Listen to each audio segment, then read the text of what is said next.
Okay, stream's up. Alright. Let's check the stream. We need to know if you're I mean, heard. I can't lie though. You being a 6% person would be kind of funny for a bit. I just want to Oh, there you go. Alright. Let's check the stream. We need to know if you're I mean, heard. I can't lie though. Okay, yeah, you can be heard. Okay. I can definitely be heard. Okay. Let me put up the camera. And we ended with Dune Part 1, where I definitely explained myself so well to why I wasn't a big fan. Definitely did. Yeah. Okay, Loki, let me re-explain myself a bit before we get into other movies. I want to try and make these 6 out of 10s quick, though, but I'll be fast. So, like, basically, if I had to, like, really explain, like, my core problem, it's like, yeah, I was kind of waiting the entire time to, like, be completely invested, but, like, I just never was. I don't know why, honestly. But, like, when Duncan or Jason Momoa died, I didn't really feel nothing. You know, I felt like at that moment I was supposed to care, but I was like, I kind of feel nothing, and I felt like the movie didn't connect with me. So I think that was my biggest issue. It just didn't connect with me. I think a rewatch. Yeah, a rewatch. A rewatch will fix that probably. But yeah, I really want to watch it again, honestly. But I want to watch it with my older sister, and she's in college. Because apparently that's important. She has to like focus on it. But you know. Nah. Trust me, as a dude who's doing that as well, it ain't. You're just finding excuses. Maybe I am. Who knows? Next movie. I honestly don't think this movie's as good as a lot of the movies I put above it. I don't know why I thought this was so much better than everything below it. If I had to, I'll finish. Anime. Who knows? Yeah, I'm just like a big weeb. I'm like a loser. If I had to like put this in the ranking, I'll edit the list when we're done with the stream and everything. I'd probably put this at like 62, like right below Pampoko. It's probably where I'd put it now, but yeah, let's get this movie done quick. There's not much to say. So yeah, it's like Diet Ghibli. It's like a mix of like Harry Potter and like Kiki's Delivery Service a bit, because it's like a school and whatever. And it's got some really neat imagery. It looks really nice, honestly. Like, the movie looks nice. And I really do think the guys who worked on these films could really make something, like, genuinely really, really good. It's just that they end up just, like, becoming Diet Ghibli. Oh my god, it's that black cat. Is that Morgana? Well, yeah, and it's also... Looking at this, I was like, oh wow, it really is this... Kiki's Delivery Service. Kiki's Delivery Service. Yeah. They even got the black cat. Yeah, they do. I forgot that this guy talked. I don't remember, honestly. That's how much I remember this film. But I'm like a real big simp for like Blue Skies, so that may be what caught me up to make it put so high. Like I love Blue Skies so much, man. Like bright blue skies. It's beautiful. Blue skies are pretty cool. Yeah. They are pretty cool. Next is a Joel Haver film. So I actually watched a Joel Haver film this week, and it was amazing. I need to get you in this agenda. I told my sister about this too. Watch Pretend That You Love Me. It's so good, man. I got depressed after watching it. It's amazing. But yeah, back to this film. Yeah, it says. Yeah. We Are Sasquatch. So We Are Sasquatch is his first movie, actually. He made this for only like $300 or something, and he just got a bunch of family and friends to be in this movie, which I could never do. So big props to him already. Like if I got, I would not be able to convince my family, and they would not agree to join. So big props on him, honestly. Same. Like you couldn't you couldn't pay my dad to be in a movie. Same. Yeah, but this movie was fun. It's basically about these like Sasquatches, and you know like how it's like Sasquatches like these like Bigfoot kind of creatures, but people found out they were just really hairy people, and they have to shave so they can like stick with society and not look like freaks. So that's basically it's basically like modern day life of your average Sasquatch, and it's kind of a play on, you know how like there's like documentaries, and you kind of expected to talk about racism or something like that. This film kind of Yeah. subverts it by being a mockumentary and kind of being about like not saying like oh we should like focus or talk about racism or anything like that, but like it's kind of like at the end of the day, people are people. It doesn't kind of matter where or when. We all are people. We all have problems and stuff like that. And I think that's a really cool twist on it. I really like that actually. But it's really a first film. Like I mentioned multiple times in this list already, the last two streams, I was like, first film, really rough around the edges. It's got a cool, unique style. I'd still kind of recommend checking it out if you're interested, especially if you like Joel Haver, you like kind of homemade looking films. This is really, really cool to watch, but yeah, it kind of bites off more than it can chew, especially with its characters. There's so many characters in this movie, so not all of them get as fleshed out, but it's a nice experience. Okay, next is 5 centimeters per second. This is another Makoto Shinkai film. And I was really conflicted with this one, because first thing I'll say is the movie looks amazing. Like, it's so nice to look at. Like, so many great looking sunsets and night skies, and you're like, man, I'm kind of in love with the way this looks. And honestly, plot-wise, it could kind of work for me if it was done better. Hey, that's a cool ass poster. It is. I know. When I first saw it, I was like, man, this looks nice. But this movie was kind of mixed, and usually when a movie is like mixed, like in terms of its reception, I'm usually towards the it sucks end. But this was a pleasant surprise. More on that front.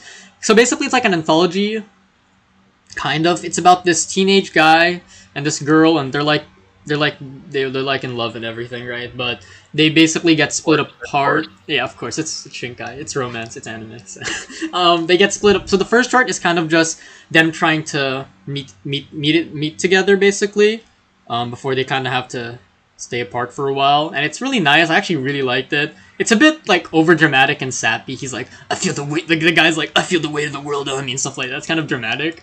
But oh my god, he's a bit dramatic, but I kind of don't do this. I would literally die. Yeah, I'm literally me. I'm sorry. I kind of liked it, honestly. The second short, I'm really conflicted on it because she it's basically about this girl who likes him, but the guy doesn't like her because he likes the other girl. So it's basically from her perspective. And she's like, I don't really know what to do in life and stuff like that. I'm low-key kind of lost. And I'm like, literally me! So, I really like that aspect, unironically. And I think it was handled pretty well. Literally me! But in the end, she doesn't serve much purpose to the romance of the two main characters. So, like, what's the point of her, right? She just be there. Yeah, she just be there. And her story is nice. And I read a bunch of reviews. And a lot of people really connected to her story, her, like, mini-story in particular. But it really eats away in like the romance that you're supposed to be invested in, and so that's why I'm really conflicted on that middle one. The last one, I thought it was gonna show the perspective of the girl that actually likes him and he likes her, right? Because it's the romance. But no, it's just about adult him being depressed and sad, and I'm like, okay, I thought we were gonna do the girl, and so when they finally, it's weird. It's their guy again as an adult this time, in like the city.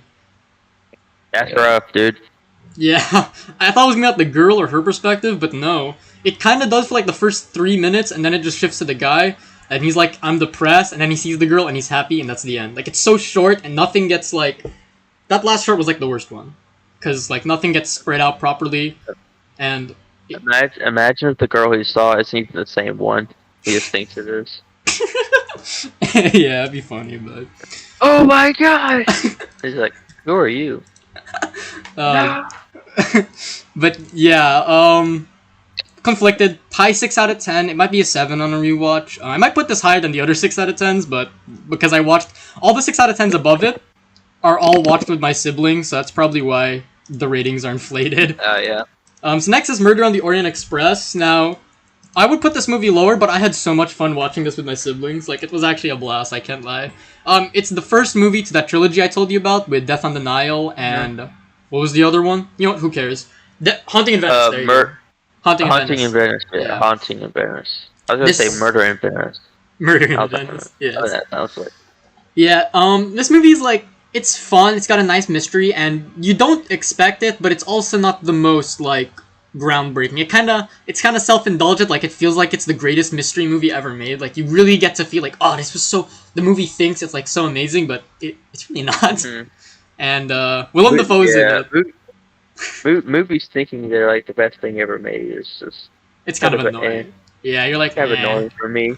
And but you aren't, If especially you, not Murder on the Orient Express, dude. yeah. That's the weird thing with this trilogy as a whole. They think they like give such a cool arc for the main character, who's also the director and writer. So it makes sense why he thinks he gave himself such a cool arc.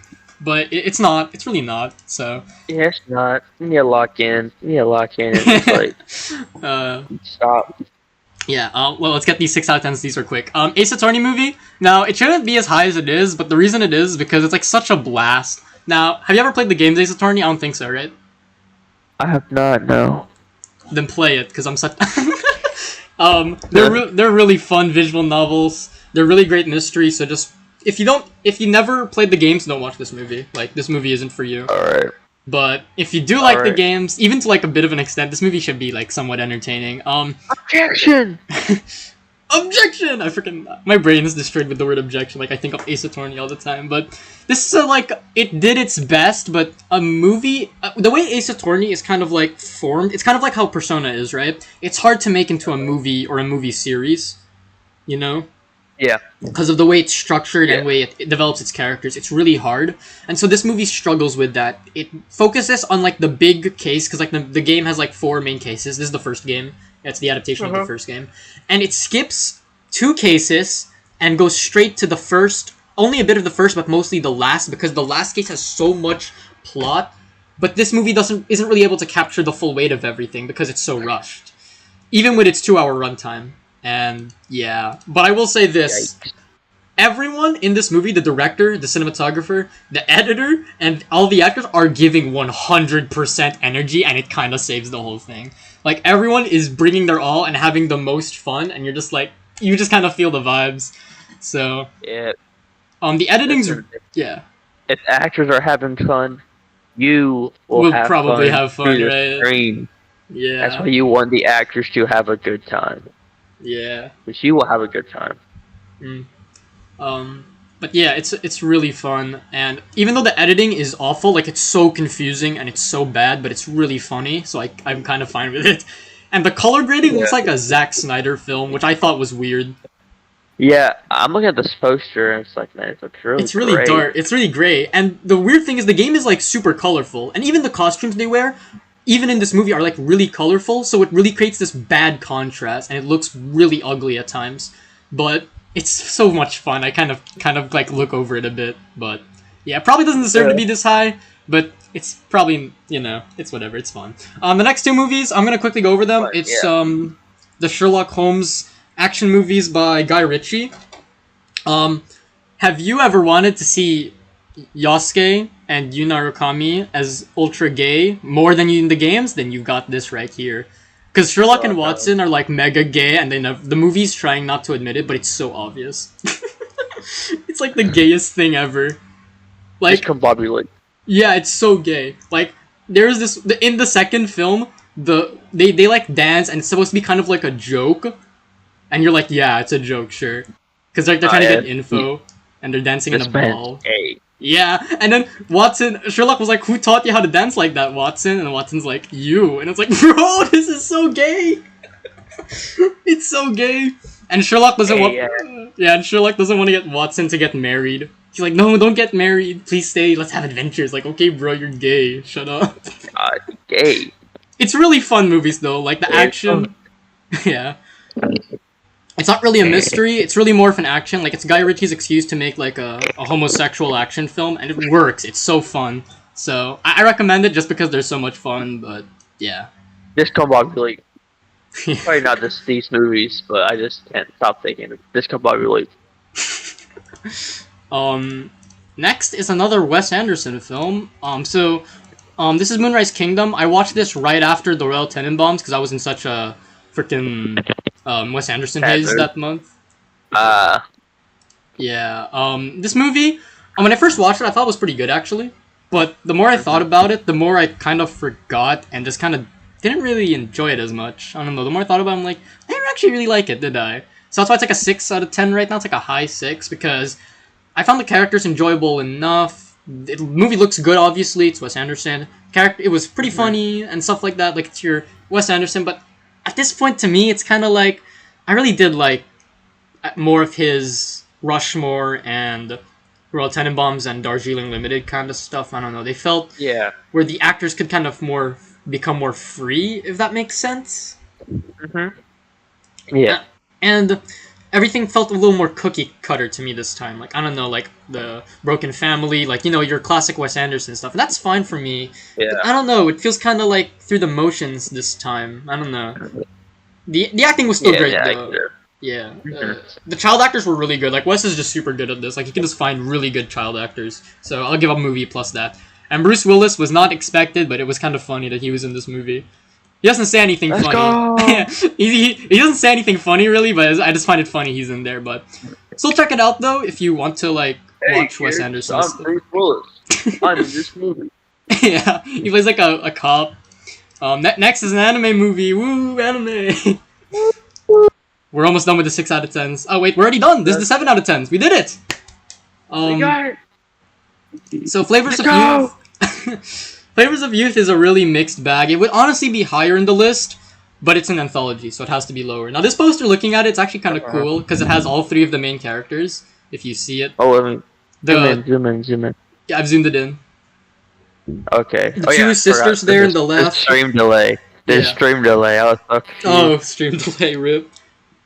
Sorry, my Wi-Fi isn't that amazing, and like this is like the best room I can get it in. So sorry, It's fine. but this fine. poster Don't worry about has it. yeah I also saw it said Wi-Fi. It's just this. yeah. Delay. But yeah, this one, the only reason it's a 7 is because of the last short, really. Because the other two, the first one is the guy on the right. It's about a guy who likes eating these noodles, and he's like, they are the greatest noodles ever. And he talks about how these noodles remind him of childhood, his grandma. We love grandmas in this place. So, yeah, I love my grandma. I did too. Yeah, so I was like, oh, that's nice. And it's really a heartfelt story, but it's too short. I kind of wish it was, I don't know, just a little more. If it was a literally say that. I feel like it did good for what it had. So it was like a 6. Yeah. It wasn't like amazing, but it was sweet. It was nice. The second short was my least favorite. This really brought the average rating down for me. It was like a 5 or a 4 because it doesn't fit with the first and third story, like the style, like the way it's told, and it just feels like a super different story. Like it's still about like flavors of youth or whatever, and like youth dreaming and stuff like that, but it doesn't really fit the mold of the others. Like it just felt like randomly placed in the middle, so I don't really get it. The editing for that one was also kind of but whatever. But yeah, that one was like a 4 or 5 out of 10, kind of bordering on bad, but not bad enough, so I'll probably give it like a low 5.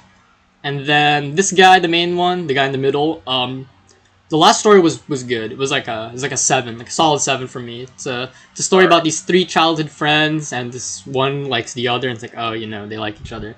But like a misunderstanding, like normally I'd hate misunderstandings in my romance, but this one was actually kind of neat. Like basically, she wants to go to this school, and he thinks like, oh no, we're not gonna be able to be friends anymore, or maybe even more than that.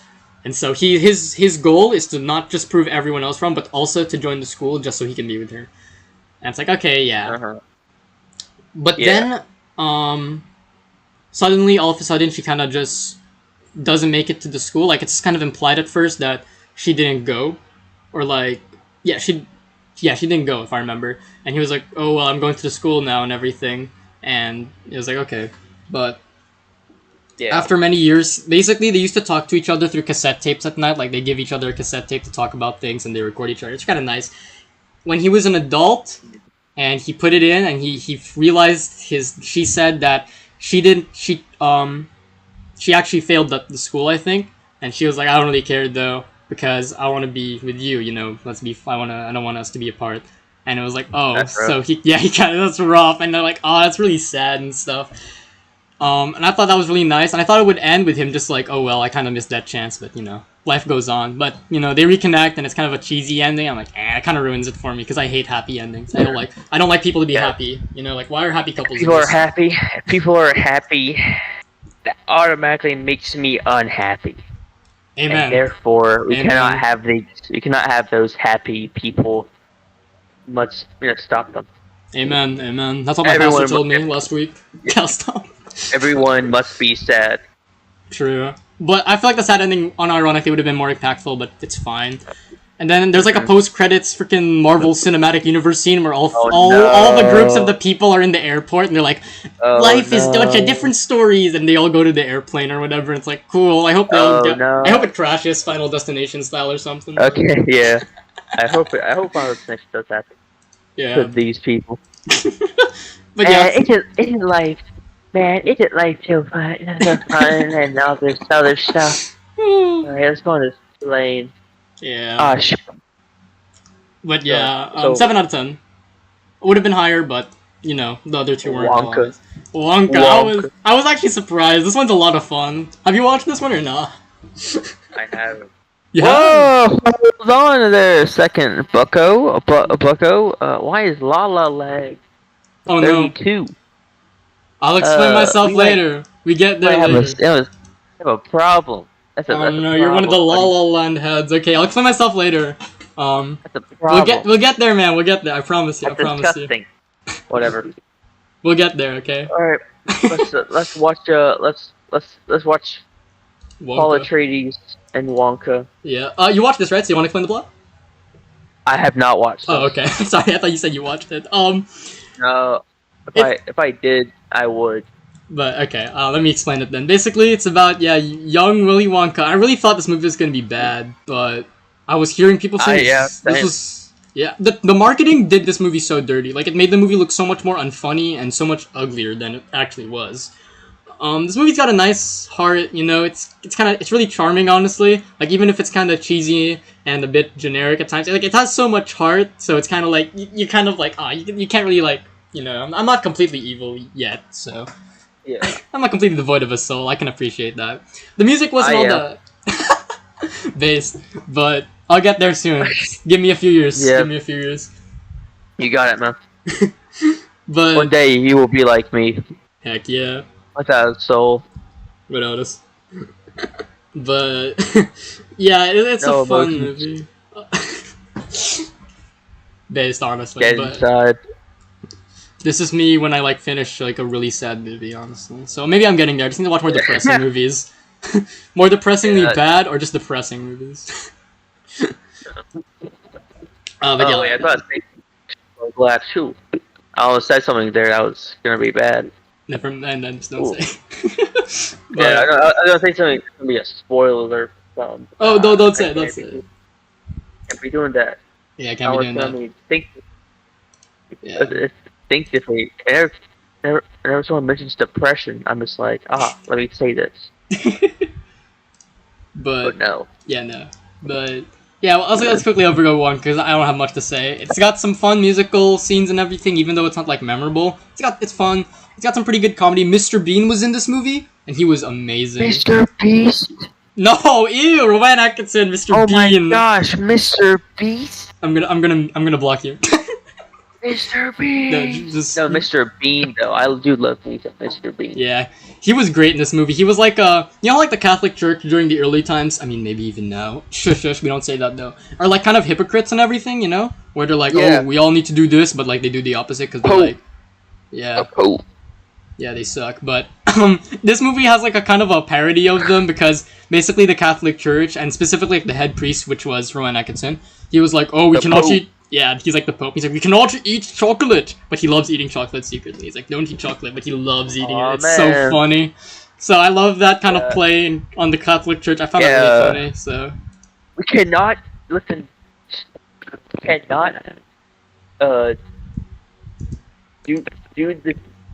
have Diddy parties. Gosh, true though. The Catholic Church was kind of disgusting, but we don't talk about that. Did. Yeah, but they did. They were freaking gross. They did. The reason it took so long is I was thinking of a way to say that without sounding much worse. So I settled on Diddy parties. You remind me of this. Whenever you say Diddy, you remind me of this one classmate. He's like so quiet, but when he gets a chance to write freaking Diddy or one of us mention, he starts laughing like a maniac. He's freaking weird. He's chill though, but that's funny. Bro, I'll imagine it's just like kid in the corner. he kind of is. In the corner in a hoodie, just like sitting He there. does have a hoodie. He wears a hoodie all the time, bro. and then somebody says, "Did he?" You just hear howling laughter in He the background, starts. and He actually he starts. starts dying. Yeah, But yeah, he's chill though, but yeah, he's freaking. He loves ditties. He loves ditty parties. he loves the Diddy part. But yeah, Wonka, 7 out of 10 or something. Fun movie. I Check got it. queso. What? Sorry. Queso. Yeah. Poster. Yep. Next is Oh yeah. One Shot. So this is another one from Dan Lotz. I wasn't expecting this one to be as good because I already told you he's much lower on this list. But I was Yeah. surprised. This was actually solid. Like, it's nothing amazing, but it's really impressive. Basically, him and two other actors, who were also like really good in this. Like, this is kind of what I wanted out of his other one, which is also like improv-y. I've seen the peak of improv though, which was Pretend That You Love Me, which I saw this week, and that's I don't think any improv style movie is ever going to beat that. The dialogue in that one is so natural. It's amazing. But for this to be made in like 3 hours, edited and everything like that, and lighted in like 3 hours, it was really impressive to me. Like the lighting was really good in this one. Like it's dark enough. You know, like some movies are too dark, you can't see anything and get mad. Like, bro, let us see a bit. This one is like dark enough, but you still get to see them, and it's really good, honestly. But basically, yeah, these two getaway guys. You see the guy in the front, the guy driving, and the guy in the back. Yeah. They're both like trying to do a heist, and it kind of goes wrong, and the guy in the back takes a hostage with him, and they're like, "Bro, what do we do?" And they start driving around and start talking, and the dialogue's pretty fun and interesting. Like again, it's nothing amazing, but for what was done with 3 hours, it's really impressive. And it's got some pretty fun dialogue. It's got some interesting dialogue. I thought it was pretty good overall. So yeah, not much to say. Check it out if you ever wanna. It's pretty good. So Nice. yeah, it's pretty short too. It's only like an hour. So yeah, definitely check it out. Yeah. Next, I'll probably wait till next month because yeah, you got your binge. spooky month. Yeah. Oh, check out Pretend That You Love Me next month too, because that movie's worth watching. So that one's not horror. Spooky month. We'll talk about spooky month next time maybe, but that'll be fun. Let me catch up on some of the movies I can watch though before we can talk about it. I want to catch up, like Lighthouse and Fly. So. Oh yeah, Lighthouse, The Fly. Scream hopefully soon. Yeah, you can watch The Fly. Yeah. So next is The Text, which is also so that's funny. This was another Joel Haver film, and this was during his. He's still doing it now. It's like 1 month, one movie. So by the end of the year, he should have 12 movies right now, which is insane to me. He has insane mental fortitude. You know what's crazy too? I still see him log movies on Letterboxd. Like he's still making these long reviews on Letterboxd. I don't know how he does this. Yeah. It's crazy. I'm so impressed. I hope to have like half his mental fortitude one day and his productivity, because that's insane. Yeah, seems like it. He was still in like Smiling Friends. Like he still worked on that stuff. That's crazy. Like even if it was just one episode, like that's crazy. I gotta knock your blocker off, you little freak. I need to see that show. But yeah, The Text basically. So these few guys and these friends at a party, not a Diddy party. Don't worry. It's a party. All right, and it's close one there. But yeah, all of them are like it's kind of the aftermath of the party. You know, the few friends are kind of stuck there and stuff like that. Like they're just cleaning up before they let go of the rented house. And basically, one of the guys there, when he was drunk, he texted his ex like on a really embarrassing message. Basically, him saying he's drunk, saying, "Yo, we should get back together," and I'm kind of sad and lonely or whatever. Basically saying that while saying some other dumb things like "What up?" and then he says like "bitch" and stuff. So yeah. Oh my lord. And then all the friends. I was drunk. You're not taking any of this seriously. Please. But yeah, and then all of them start overreacting. Like, bro, what if she calls the cops over this or whatever? And they all start overreacting on what to do. It's kind of funny. Don't call the cops on you. You texted her. Yeah, that's why. And at first you're like, man, no. The movie really kind of makes you believe this is kind of serious. I'm like, oh wait, what if he could? It really tricks you. But towards the end, the girl that the main guy who texted that is dating now, she sees the text at some point after like a bunch of pushing when they don't want to show her it. And she's like, bro, why are you guys so pressed over this? Like, there's nothing, it's just kind of embarrassing. Don't have to say anything back or whatever. Yeah. And it was kind of funny by the end. You're like, oh, you're kind of laughing. And yeah, it's a good movie.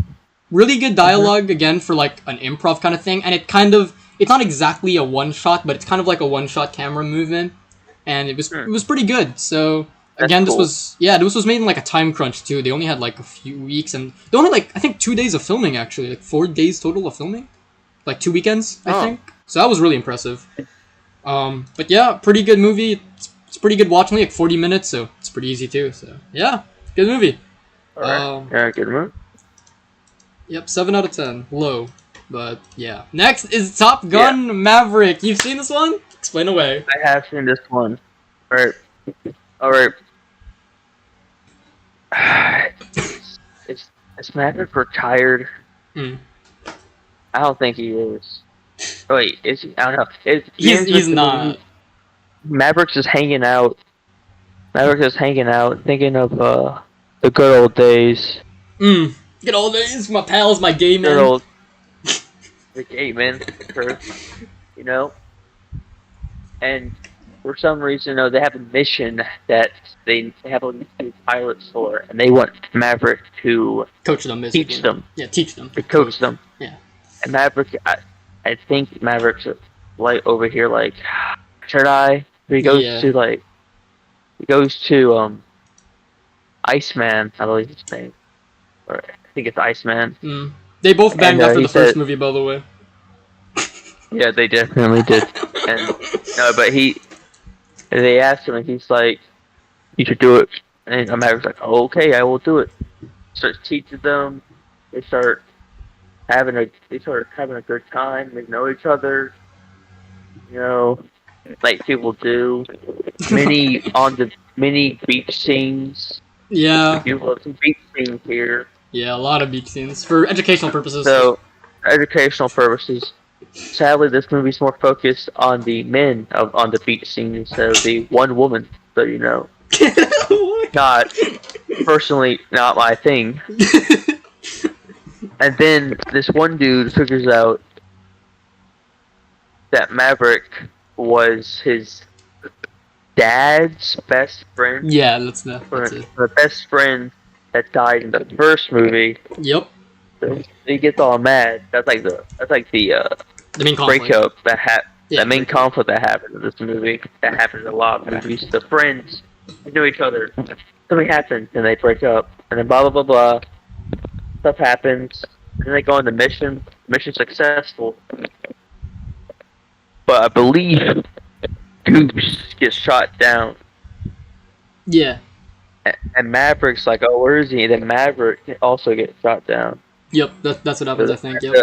Yeah, they're in the snow. Maverick's like, running through the snow like that, and he finds Goose.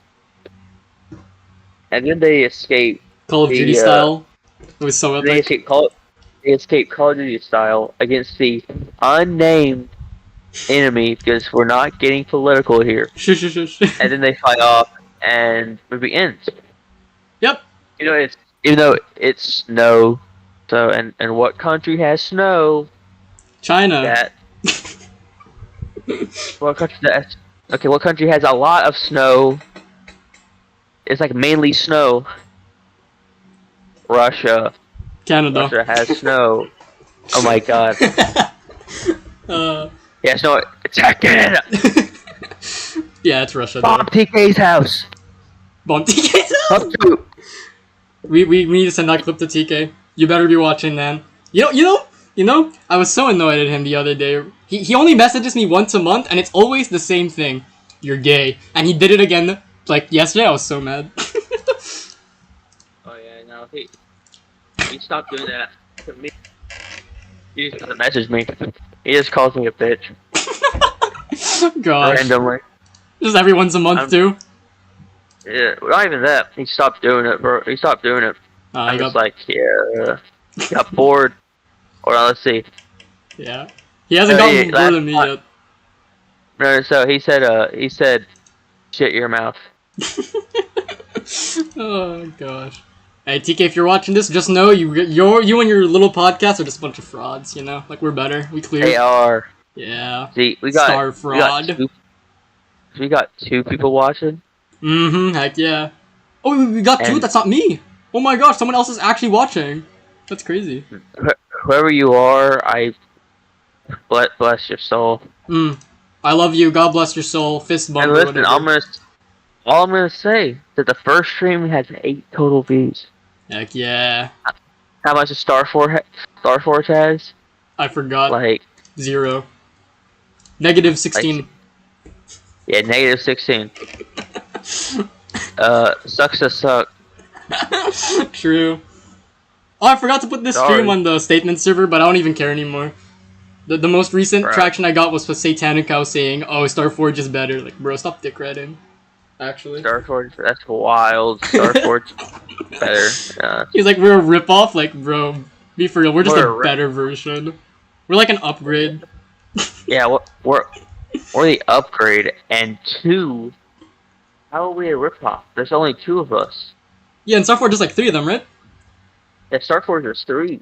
Yeah. There's Noach, Yeah, Noach, TK, and what's the name of the and girl? his What's her friend. name? I don't fucking know. I never even seen the chick, or even I, know she existed. yeah, I actually have no idea who she was. I think Me neither. I was like, oh, I don't know. I think they like. She just randomly appeared. Yeah, I actually have no idea who she was. And since no one's gonna find this, I feel like they were just feeling lonely. They're like, okay, y'all. Yeah. They're like, TK. TK notes were like, this is getting too gay. We need to find a woman. Gosh. Oh, yep. Yeah, we're better than Star Fraud. We're better. Yeah. We are better. Did the other person watching right now go, if you're in TK server, which you probably are, there's probably a chance, or statement server, or you haven't added, freaking message him, you are fraud or whatever, or Canada sucks or something, something like that. Say he's gay. He's gay. Heck yeah, do it. Don't tell him we did it though, cause he'll message me and like barrage me. But anyway, back to the list. It's fine, man. All you gotta do when Yeah. TK messages you, just send a meme. What will Yeah. he do? He can't respond. Yeah, it's powerful. He just can't respond. That's what he did to me. He just starts He's so scared and hasn't responded since. So too much order from you. He knows the Phantom Thieves. He knows you're watching him. You know. At any point. Yep. Back to the list though. Let's get finished done with the 7 out of 10s. Yeah. We're almost the 8 out of 10s. I want. There's like a lot I want to say about them, so let's get this done already. Next is Summer Ghost. So basically, this one guy I follow on Letterboxd. I don't know why I had the inclination to watch it. He gassed this up so much, like he loved it, and I was like, you know what? Yeah. Yeah, and I was like, okay, fine. Because sometimes if one person I follow gasses it up enough, like, loves it so much, I'm like, I'll check it out, right? There has to be some reason. And I see why he liked it a lot. I like the movie. It's only like 40 minutes, and... What do I gas up? I gas up Scream. Maybe that's about it. You gas up P3 all the time, but it's always deserved, so... Okay, I do gas up P3 a lot, but and to be fair, that has like one of my favorite character relationships ever made. Fair enough. So I don't care. Yeah. I'm gonna keep gassing them up. And that's fair, and plus it's so easy to gas up. Like, look at me, I have to gas up P4 all the time. Yeah, until the end of time. Yeah, P4, that's rough, man. That's rough. Yeah. That's rough. You got gay ass Yosuke. Ugh. He's a great character, though! He's great! I don't care. I'm gonna defend him until the day I die. I think he's a great character. Like, really good. But... Yeah. Now, here's the thing, though. Yeah. You have to ask the question. What sane man, at least, would buy 2 women's swimsuits and just carry them around just in case? I don't know what's wrong with his mind, man. He's got to be tested in some science or whatever, someplace. He gotta be experimented on at least. Yeah. This man is a different breed. Yeah. When he dies, they're gonna examine his brain one day. And he's voiced by Yuri Lowenthal, who also voiced. He did the original Makoto Yuki, yeah. Yeah, he did. He's also freaking Spider-Man, which is crazy to me, but... That's minor. Minor. Yo, Spider-Man. he's whatever, man. We're not gonna get into this debate again. Summer Makoto Ghost. Yuki. Demolishes Spider-Man. I don't agree, but we won't talk about this. We need to Hey, talk well, about. you will agree by the end. Okay, we'll see. We'll see. I mean, probably, but yeah. Summer Ghost. Let's go back to the movie. Oh yeah, I forgot. Anime movie. Alright. First thing I will say is that the animation, it's like really nice. I was surprised that like these guys haven't made anything since this. Actually, it's been 3 years. I don't know if these guys have been picked up to make like a full film, but these guys are really talented. I really hope they get like a feature film Yeah. at some point because this movie, I feel like if it was given more time, it would have been much better. But as it is, it's pretty good. I was quite surprised. Like I thought this would be like a 6 or a 5, honestly, but it was like a 7. I was like, this is actually pretty good. Basically, these 3 kids you see on screen, they go to like this abandoned airport because there's like a creepy ghost, but this creepy ghost is actually like really chill, and she's like, "Yo, can you like find my body, guys? Because I kind of feel like if you find my body or whatever, like I'll finally go to heaven or something like that, something like that." Oh, but I'll come back to life. Come back to life. And yeah, these 3 friends kind of have their own little struggles or whatever. And basically, the main guy in the middle, he's the most freaking. Yeah, he falls in love with the ghost basically, because of course he does. I knew it. I I knew it. know, right? I knew it. I instantly knew it. Yeah, pretty predictable, They but And the ghost is like, yeah, sorry, man, but I'm dead. yeah, Oh. basically, he's the only one that really helps her find the body. The other 2 are kind of like doing their own thing, some parts. They all, and then like by the end of it, he's like so freaking obsessed with getting her body back or whatever, like but like but yeah, she I like need your body necrophilia, but for no particular reason. but yeah, I kind of forgot what happens in the end, to be honest. But I'm pretty sure she basically tells him to move on, bro, and that's what he does. Bro, you're kind of weird, dude. All right, I'm gonna go to heaven now. See ya. Oh. Because I think they find her body at some point later on, but yeah.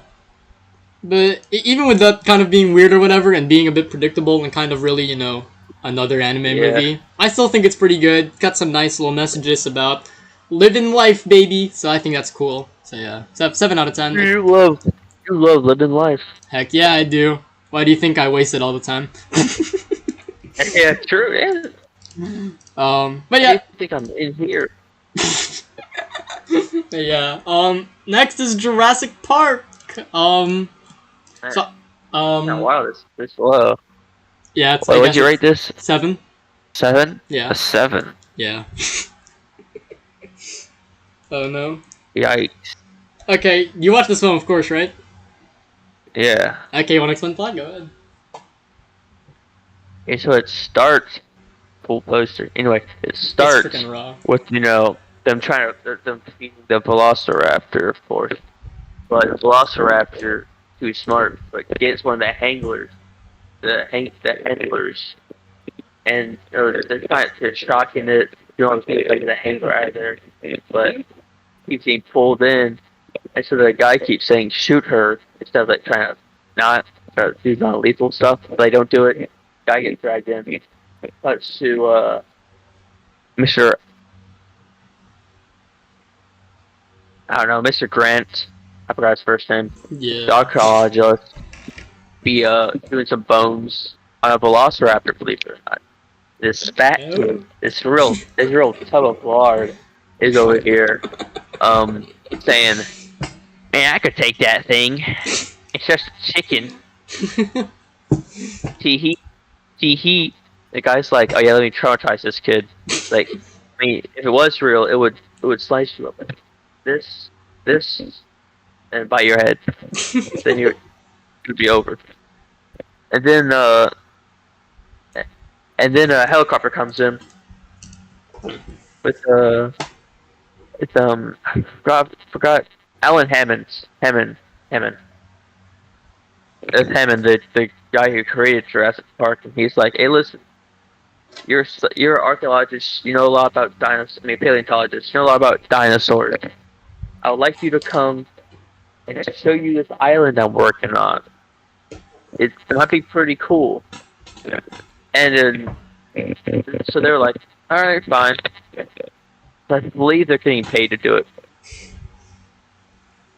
And so they start flying. They're flying over this ocean, and they meet Jeff Goldblum. Whoa, let's go! Jeff I Goldblum! know the guy from The Fly, of course. Yep. And so Okay. of course, so I know he's like, yeah, I've been driving Goldblum. Yeah, so what's this park about? This park gonna be That's crazy. that impression's actually kind of spot on. I can't even lie.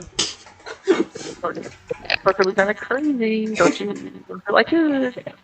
Hey, baby, you wanna have sex? Yes, please. He does say And that to the wife, right? That's wild.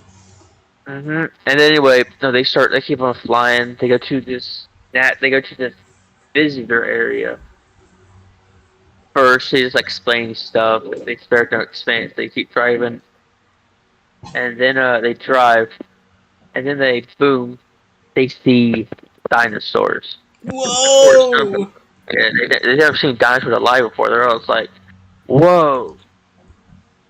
That is pretty Like, crazy. I can't even lie. I was like, whoa, and, Je- dinosaurs! and Jeff Goldblum's over here like, "It is an Anwell. I can already tell. It's not an Anwell."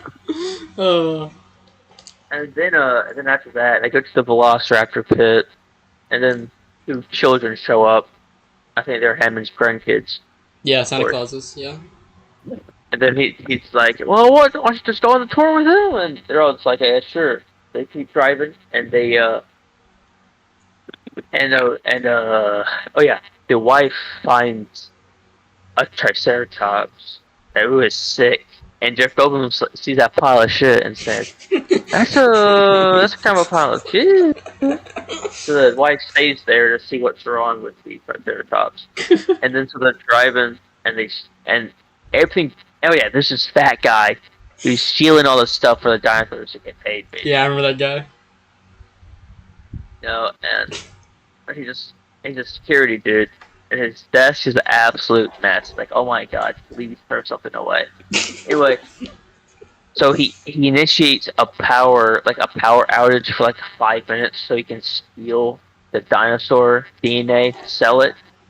But the power outage causes the T Rex to break out, and they're right in front of the T Rex. So I believe that's after. And then so of course Grant uses a flare to try to lead the T Rex away. Because they can't in this world they can't see you if you're not moving. He uses a flare to lead him away. But then Jeff Goldblum, being his dumb, stupid idiot, is like, he said, I could do that too. I could be a hero too, and does a flare too, just incredibly in character for this guy, and he fucks it up, and he, like gets hurt, and Alan and Grant and the kids jump down in like the ditch what T-Rex was in, Yeah. and a business guy inside a portal potty at this He gets point, eaten, right? He does. and he gets eaten by the T-Rex, gets chopped in half, If basically. only we could do this for almost every billionaire. Yeah, they give me the money, and then yeah, that's it so far, and then the fat guy is driving towards the place to leave the island to sell the stuff. No, the power outage just let basically all the dinosaurs escape because that's why. So he stops because I think his car got stuck in the mud. So, and then he meets the Dilophosaurus. And it's the guy with the frills. And so he's like, "Hey, what's up, buddy? You want some fucking You want some jerky? Go get it!" Like, man, you're stupid. You're stupid. And the Dilophosaurus is not like that. He was like, "Oh." And then the guy was like, "Ah," and then ran into the car. But he was in the car or another one or whatever. They're kind of fast. and then he dies. He dies, and the dinosaur DNA gets covered up Yeah, I remember that. by the mud. And I'm pretty sure the the wife, the chick, got back to the visitor center because she was separated from everybody else. Yup. And so she figures out that something went wrong. So she gets on a jeep and goes to Jeff Goldblum, who's on the ground like, ah, I'm hurt. That's I'm what he does. injured. That's what he basically does. Like I'm exactly injured. that. I'm injured. I have my shirt's off. You see all this, baby? You don't want any of this? And so she puts him on a jeep and starts driving off. Then the T Rex starts chasing. They outrun the T Rex to make it back to the visitor center, I believe. And so Alan and Grant at this point, Grant and the kids are just going through basically the open area of the park, plains, where all the herbivores Before are. dinosaurs are. Yeah, but then the T Rex is there. They see it kill Gallimimus, I believe is what they're called. And so they keep going. They keep going. They pet a dinosaur. They keep going. And at this point, they're trying to make it back. But then, no, the main park ranger dude, the Samuel Jackson's character says that we need to start the power. So he Oh went yeah, early he in the was in movie. that He movie. goes I freaking forgot. go start the power. Then he doesn't come back for a while. So the main ranger dude takes the woman, I believe.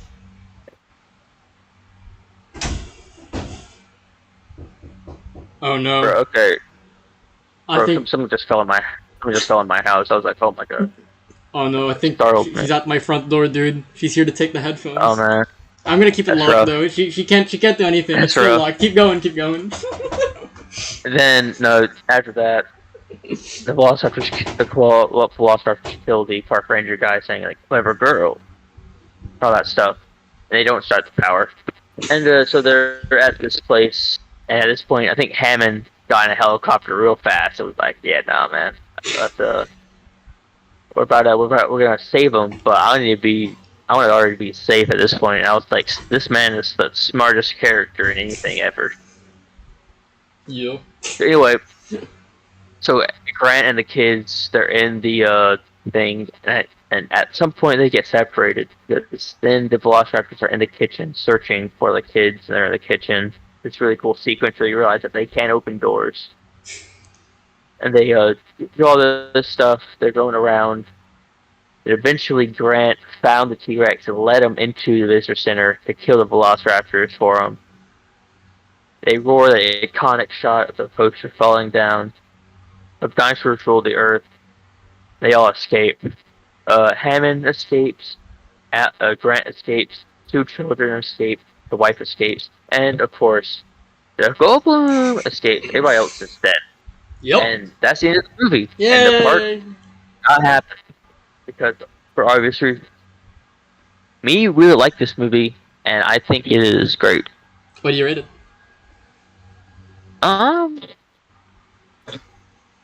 Probably like a 10.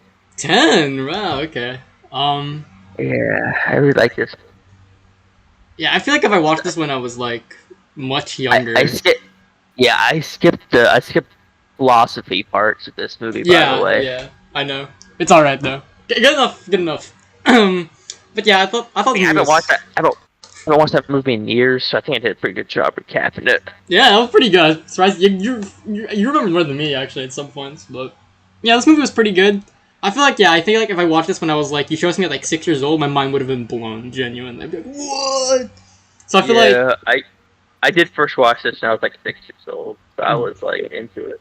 Yeah, I probably would have been really into it. My I was brother. like, I was like, oh my god, dinosaur! Yeah, I think that was my reaction if I watched this when I was like 5. And my younger brother really liked this one too, so yeah, I think if I watched it, It's peak. yeah. Too bad the franchise gradually just goes down in quality after this movie. I actually watched the Jurassic World before this one. I remember. the first one. See, the first Jurassic World's the only one that is worth anything. Yeah, that one's Even one. then, and even then, it's not a good movie. It's just a fun Yeah, movie to watch. it's all right. The franchise becomes more of a disaster series than what it was originally. Yeah, honestly, it's crazy. The fall. Actually, I should say the fall off should be studied, but like we all know the answer to why the fall off happened, right? Like this movie wasn't meant to have sequels. This movie was meant just to end with the first movie and never be touched again, but they wanted money. So the second one, they're like, actually, we have another island. Yeah. And the third movie is like, actually, we're going back to the first island. And Jurassic World's like, actually, we reopened the park on the island. And then that obviously fails. Who would have thought? Crazy. But The next honestly, one is- like the sequels shouldn't happen because if you think about it, they could have just not made the carnivorous dinosaurs, right? Like they could have just made the herbivore ones. Hey, listen. Okay, listen. Go to a park with dinosaurs. You need something. Yeah. But yeah, But anyway, yeah. next movie, trying to get the dinosaurs off the island. The next movie, the dinosaurs are off the island, interacting with the actual world. Yeah, that was. And that's the only. The last one is the only one I haven't seen, and I will not see it. That's fair. It is probably. It probably bad. sucks. But yeah, Jurassic Park. Yeah, it's pretty good. 7 out of 10. I think the one thing that really stood out to me, I really love that scene where I call him Santa Claus at this point. You know, Santa Claus, the creator of Jurassic Park, and the wife lady. They talk about like, basically like he wants to like remake the park or whatever. Like I think it's still possible. And she's like, no, bro, and you're like, yeah, no, but like I don't know, something about that scene I really liked when he said like, kind of showed that there really was no harsh intentions for the park to be made, and it kind of shows how some people have misguided dreams. You know, like they. I mean, he was very honestly passionate about the park and stuff, and trying to show people dinosaurs. So obviously, he's gonna be trying to do whatever he can to kind of save it, even after. Yeah. After all that, I don't even know how much. It was like 5 people died. Yeah, a lot of stuff. Imagine the freaking YouTube video essay on this if this was real. Like that'd be crazy. Oh my god. The 3-hour video essay. The rise and fall of Jurassic Park. Jurassic. Oh crap. Oh man. Gonna Uh, punch the door down or what? okay. My sister's coming for me. I'm gonna have to give these Oh, headphones man. to her. You give me a sec. BRB. Let me BRB. No problem.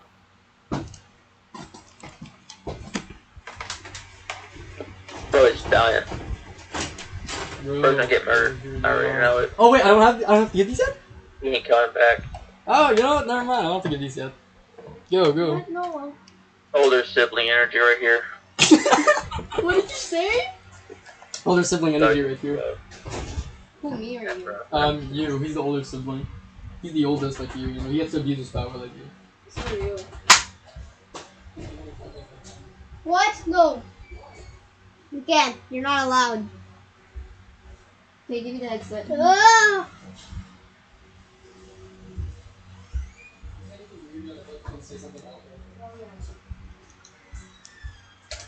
Get up, bro. Hey. His older sibling. So gay. Guys.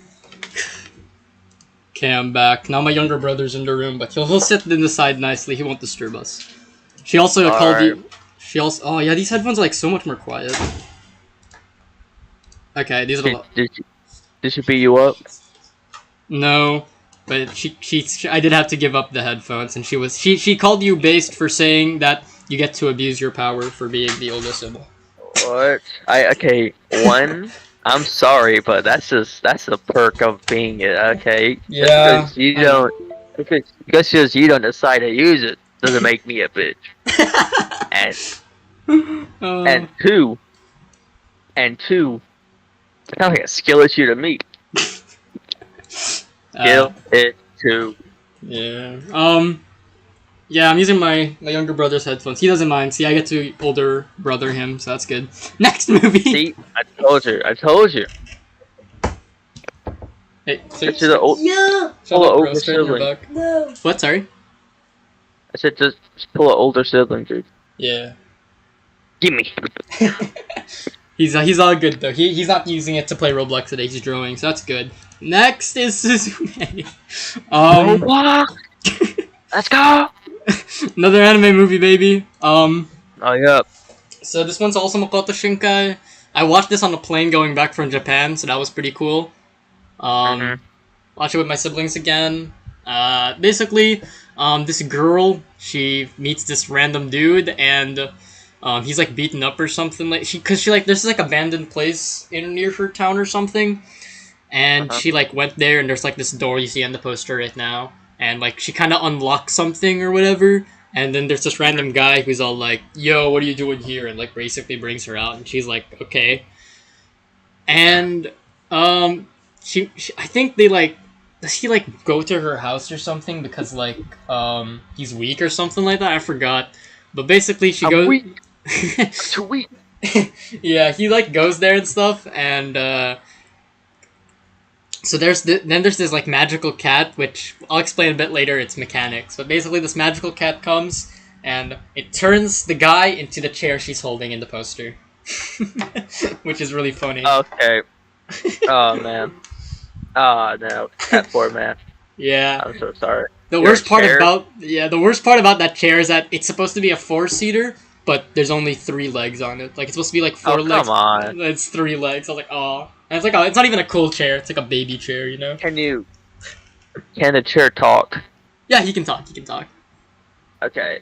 I'm about to say no shot. This man just Yeah, but the cat just turned his friend into a 3-legged chair. It's wild. it's funny. Basically they go her and chair guy. I forgot his name honestly. They kind of just go Chair-kun. Chair-kun. Chair-kun. They go around the country trying to track down this cat, basically. And, one cool thing about this movie is that when she's going through Twitter to try and find this cat, because this cat starts trending. No. No, it's cool, you know why? The movie, one of the people it said in their tweet, "I feel like I'm in Whisper of the Heart," and I was like, this movie is peak. I was like, yo! He's self-aware. Oh! Which also makes Oh me my god. which also really does reinforce my thoughts of probably him really loving that film. So that's cool. But yeah, I was in Whisper of the Heart. man, you know, I would do war crimes to do that. Yeah, honestly. Anyway, Child labor. Hey, this child soldiers are the easiest wartime to commit, dude.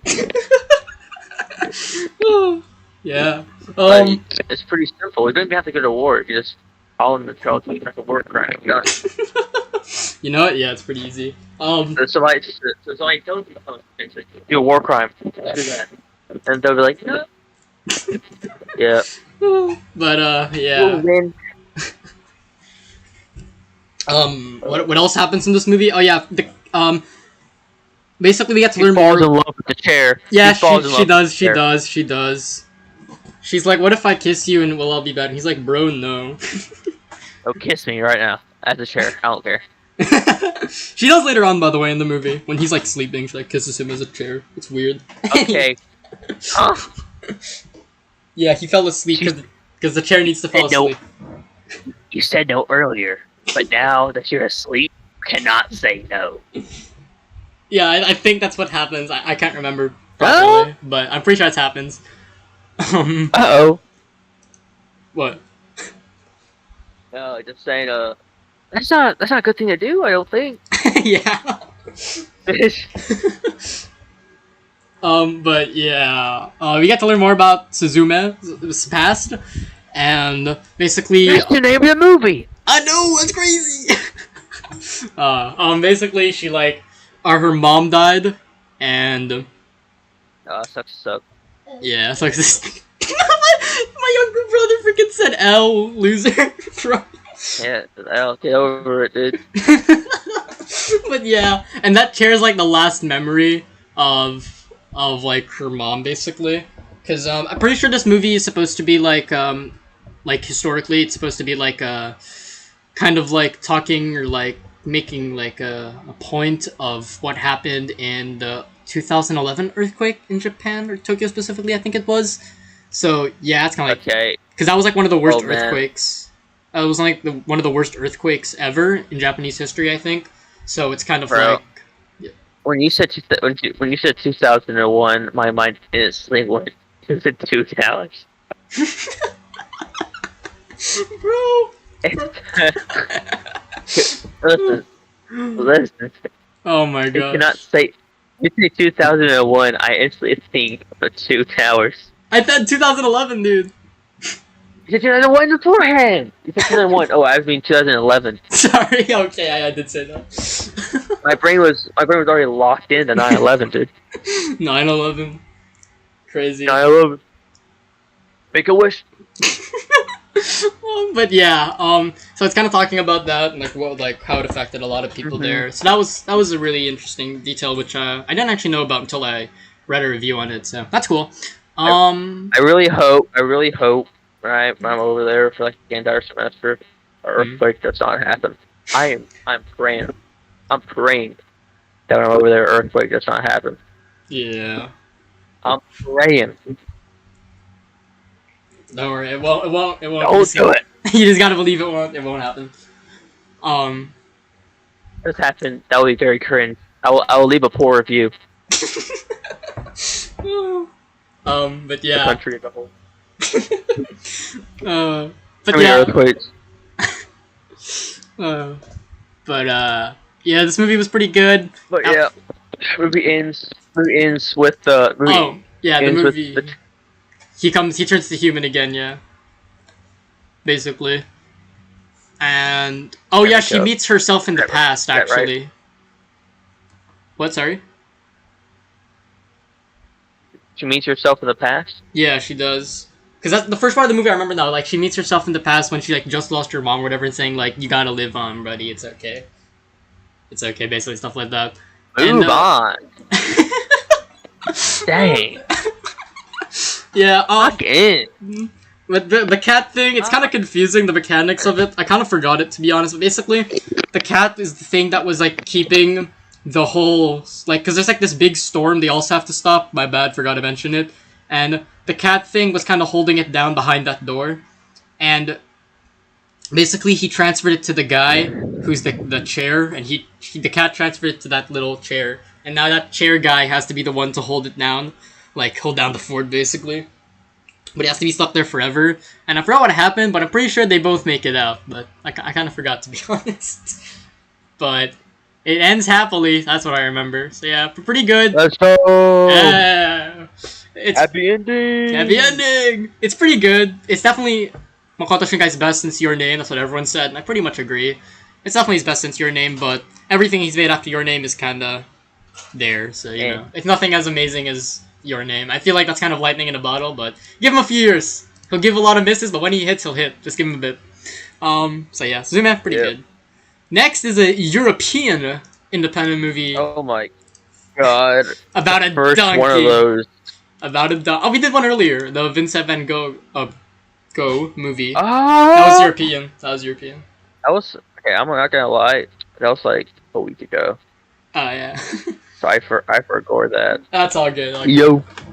Yo. You know, fun fact. Yo. You know when Yukari calls her Persona, I thought Yeah. every time she calls on it, I think she says Io. Io.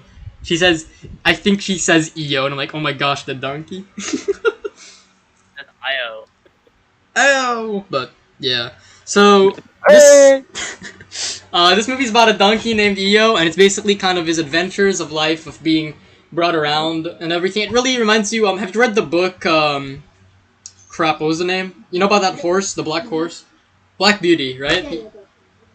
Black Beauty. You ever heard? Yeah. I've not read Black Beauty. Oh, I read it. It's pretty good.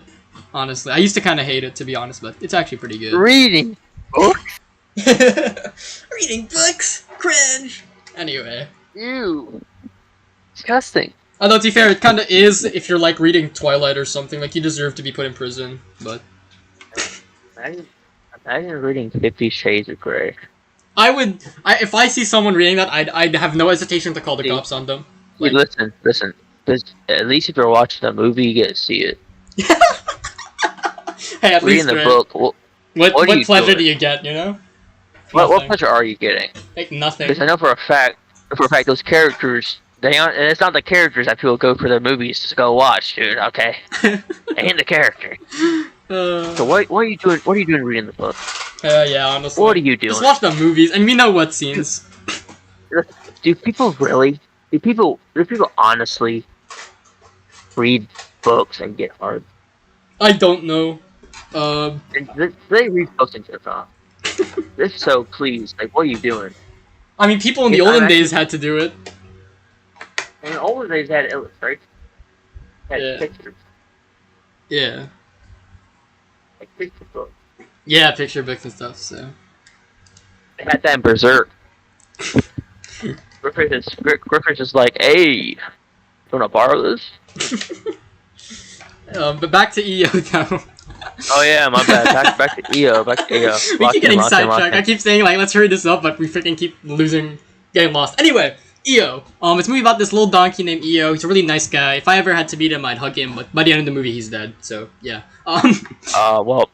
Yeah, That's really. rough. Yeah. Basically, it's kind of like his adventures and like what he's like forced to like endure. Basically, like he has this really nice owner, and she really loves him, and it's kind of weird sometimes, but like okay. Yeah, and then the donkey gets taken away basically because they're like, oh, we don't want donkeys in our freaking, we don't want them in carnivals or something. Was it a carnival? No, a circus. A circus. It's a circus because you know animal abuse and stuff, and they're like, we don't want them to be in circuses, so it gets taken away. I forgot where it gets taken away to, if it's the farm or like somewhere else, but yeah, basically it's kind of his adventures. He gets to go from like the circus and then goes to the farm, and then what after that does he go to like another area? He somehow I forgot how, but he like goes to he gets into a bar fight basically. Cause yeah, he wanders off into like a soccer field, and when the guys win, they're like, yeah, and they all go to a party and they bring EO with them for some reason, and then they all start beating each other. Yeah. You know it. We love bar fights here. Yeah, it was pretty. Really, Pete. Yeah, and then I really like how they filmed this actually, because since they used a real donkey, like 4 different real donkeys by the way. When there was a scene where a bunch of the drunk guys were beating the donkey up, they don't actually show anything. It's just like from the donkey's perspective, and basically after that, the donkey is like presumed. It'd be so funny to like listen to what the director's saying after looking. Okay, so please go to the camera and punch it right in the lenses. Yeah, that'd be kind of funny, right? Like I wonder how that goes. Please. You see 4 people standing for the camera doing. Is that good enough? Or you want some more? But yeah, that happened, and how they show him basically EO kind of limping. They don't actually show the real donkey because you know the donkey wasn't actually beaten up, right? So how are we supposed to show the donkey kind of limping? They kind of use this, you know, yeah. Oh. Alright, I'll tell you after we finish this movie. Okay. Basically, you know, one of those like robot, kind of a bit of an it's like a mini robot, kind of like remote controlled dog. Yeah. It's kind of like that. Yeah. It's not exactly shaped like a dog, so it's kind of can be presumed to be the donkey. And it's like limping, and it's really directed well. Like you can tell that it's a miniature, but it's directed so well, you kind of don't think that at first. You're wondering, oh, how did they do this? It's really cool. It's the movie of oh wow, I'm freaking losing my words here. Overall, looks really nice. Yeah. The movie has some really good color and cinematography. Like it looks really good. Like the use of red and blue. Yeah, I'm guessing red. I'm guessing red is a very prominent color. It is. Judging from the poster, I know. The hunt. Just a hunch, but yeah. The hunt. It looks really nice, and yeah, it's I don't really have much to say except that the last 20 minutes I'm not the biggest fan of, because it starts to like randomly follow this one dude, and it kind of goes too far into this random guy's plot, and it's kind of weird. And then he kisses the guy. He kisses what is presumed to be a relative, and it's really weird. But it cuts, so I'm like, what was the point of that? But Europeans, am I right? But You're European, am I so I don't know right? what Me. I don't know what that was all about, but that happened. And then EO decides he's done with life and goes into the incinerator, basically. You know where they kill all the farm Okay. animals to get them cooked and Yeah. stuff. Okay. And he walks into it and he dies, and it's kind of sad, but Yeah, I hate life too. Yeah. he did a Persona 3, so He pulled Persona 3 himself. yeah, so pretty good movie, but yeah, it's pretty good. Not much to say, like nothing really super outstanding, but it's pretty good. Yeah. Now I'm gonna say the thing I thought of. When you Go. said you're not gonna use a real donkey, it just reminds me.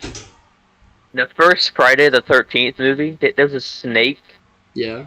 and they legit just killed a real snake for a scene. Oh. That didn't get any backlash or anything? Uh, not really. Except for the guy who owned the snake, I'd be pretty mad, yeah. because he didn't know they were gonna kill it. Well, that's He rude. just came up like, "What the snake?" I'd be pissed if Oh, they man, killed yeah. my snake. We chopped it up into little pieces. Oh, that's actually horrible. It was for a scene. Don't worry about it. It was trained I'll not pay to. you back. It was trained not to like bite. I'm presuming, It was right? That was a trained snake, yeah. Why did they do Like, that? all right, then? guys, quick, for the scene. Like I get With the machete, art. too. I get art and all that, but like what? Art. But yeah, I know. That's wild. That is. Yeah. If that was But done yeah, that today, just reminded me of that. yeah, That was done today. That would- I wouldn't. I don't think they would do that today, honestly. Well, yeah, I don't think they did it in any other. So I guess they just kind Friday of the 13th stopped, right? movie. Maybe the guy sued them. Well, I don't even think that happened. I think they were just like, yeah, we might get some backlash if we do that again. Yeah, because the next movie, a dog dies, so I don't think they would actually kill a real dog. There's no way they would kill a real dog. Killing a snake's already Yeah, like a yeah. bit, and a guy who actually Really? owned it. So Killing a snake is like, I mean, it's whatever. You're more like the guy who owned it. Killing yeah, a dog, on the other hand, that's like, ugh. yeah, it gets across a little But then they- line there. So But don't worry, they did not kill any more animals when making a Friday the 13th movies. yeah, that's kind of crazy. I didn't think they'd do that actually. That's wild. That's just a production fact I learned recently. They That's- just straight up just killed that live snake Crazy. with that dull ass machete, dude. That's wild. So Coda. next movie, Coda. So this won Best Picture 2022, and it was kind of mixed. Some people like really were like, "Oh, this didn't deserve it," and some people were like, "It's good though." And I watched it. I thought it's pretty good. Yeah, I liked it. I thought it was pretty good.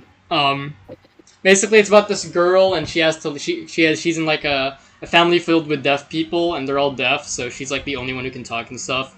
And That's rough. yeah, and ironically, she wants to be a singer, which is something her family can't, like... Oh yeah, enjoy. Yeah, which is, like, shown later in the film. Your I can't hear that. Your mic was... My younger brother hear just that. said he could freaking hear that from my headphones, bro. That was loud. Bro, you know it. Oh, my bell runs through this. But yeah, basically, she learns to, like... See that family? You like that? Oh, you're deaf. I probably can't hear me. Stuck. Yeah, but it's... But Yeah. it was pretty good movie. She has to like basically face the conflict of whether like pursuing the whole singing dream or like she has to like help her family business because like they're a bunch of fishermen and basically the government kind of screws them over because that's just how the government works. Am I right? Capitalism. So Yeah. they start kind I of love it. they start campaigning on their own, getting the news to like help us out and stuff. And since she's the translator, it starts like to conflict with like their schedules and everything. And her fruity singing teacher, who's apparently a straight man, is like, "Yo, Yeah. you gotta lock in, basically."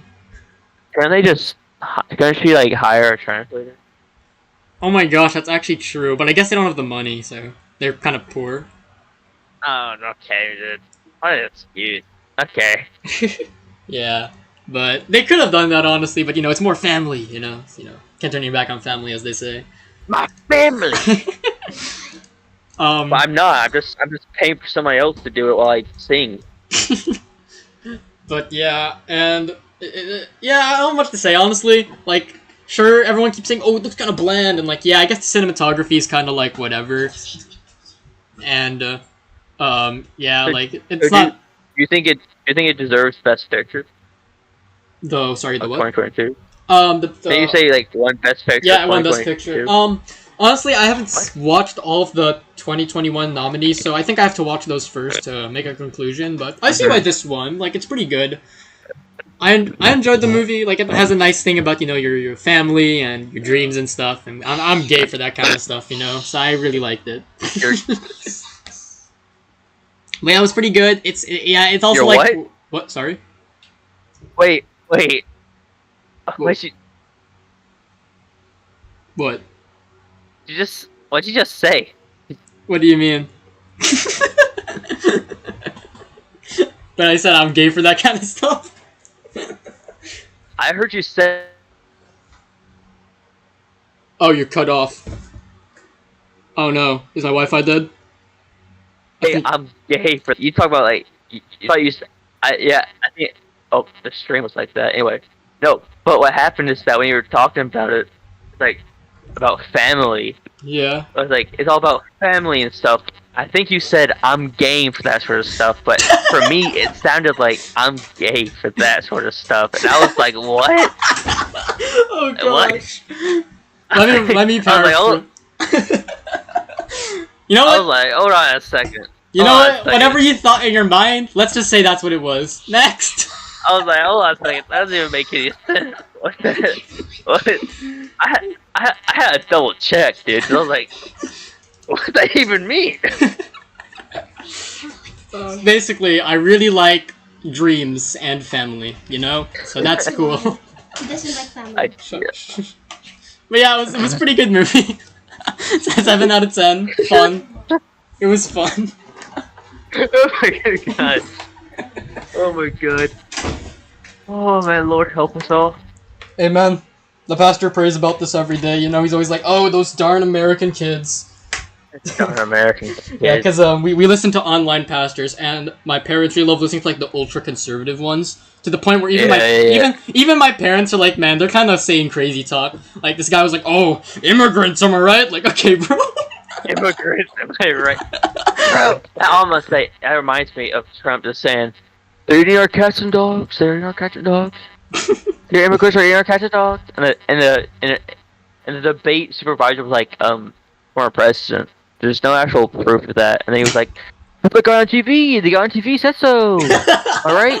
Ben Shapiro told me. The Prince Shapiro told me, and I thought he was trustworthy. I guess he's not though. My bad. But yeah, I remember when that freaking pastor said that. My dad was like let out a physical sigh. He was like, "Uh-huh." Ah, Yeah, it was so funny. man. And my dad's pretty freaking conservative, so like Immigrants. the fact that my dad was like, "Yeah, you're kind of weird," to a super conservative is like really telling. So that's funny. You're kind of weird. Yeah, that's my dad's reaction. It was like, I'll never forget. That was golden. He freaking looked at my mom too. He was like, "Yeah." A bit extreme, but yeah, that was fun. Anyway. Yeah, quite literally just like. We should watch our bastard. Yes, so some pastors are a little weird. I'll give them that. A bit cuckoo. Sometimes their heart's in the right place. I'll give them that. Like sometimes their heart's in the right place, but they're a bit extreme. Just like most. Megachurch pastors wearing like a $3,000 suit and gold rings to talk about humility and tithing. Yeah. Ooh. The next. The next movie or something. It's another anime movie. Woohoo! Isn't this a Ghibli movie, or am I just tripping? It's not Ghibli, but it's from the director of a lot of Ghibli films.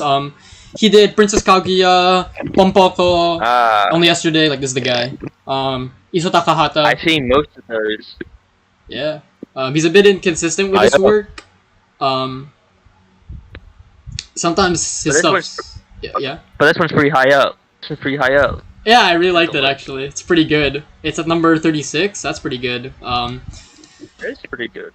Yeah. I really We're like. making good progress. Yeah. I'll quickly touch up on this. The one's really short, so basically it's about this celloist, like you see cellos basically, and he loves playing the cello, all right. And basically, he's been being told recently because he's in like this what do you call this? Like a little orchestra thing, and his the orchestrator guy's like, "You're not playing good enough. You gotta lock in, man." And he's like, "Oh man." So he keeps practicing, and three different animals come over, and this one animal's really annoying. It's like, "Why do you want to keep hearing me play? I'm tired, bro. I got things to do." He's like, "Please teach me or something." Basically, he kicks that animal out, and then more animals keep consecutively coming and stuff like that. But as you go through, there's like, when the last one comes, it really hits you what it's trying to tell you. Basically, the animals love his playing because it heals them, like literally physically heals them. Like when they're sick, if they go near his music, they get healed and stuff like that. So they really like it. And like this is the first time he's really being appreciated as like an artist basically. And I thought it was a really cool allegory, like, you know, art as a whole. Like sometimes you're like, oh, maybe I should just freaking give up, you know. Maybe I should get a real job or something like that.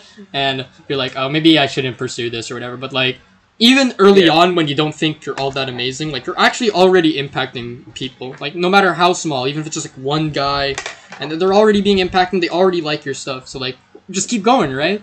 Like this is the point of art. Like sometimes the point of art is like not necessarily being the most popular, getting as much people to see it, even if that's what you want in your heart. Like you do want a lot of people to experience your art, but it's even if you have only a few, it's kind of like if those few people like loved it and it helped them in some way, then maybe that's all that matters at the end of the day. And I think that's really cool. The only reason I would have rated this higher, but the pacing's a little too slow for me at times. But I really liked it overall. It's really nice. Yeah. Definitely. Sounds nice. Sounds yeah. nice. It's really short too, so just check it out when you got the time. Will do. Next is when did this movie come out? I want to rant about something. Okay, I'm right. Just give me a sec. I want to check dates. Okay, I'm right. I'm gonna start ranting a bit.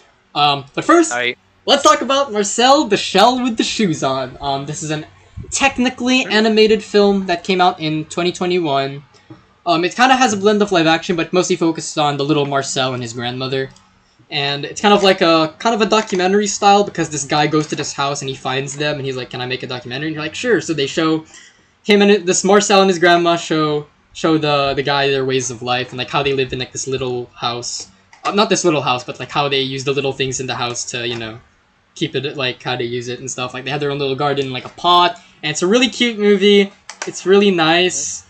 They try to find the other fellow shells because one day like they were taken away from their other shells and they were basically left because like the couple that used to live there kind of ditched the house or something.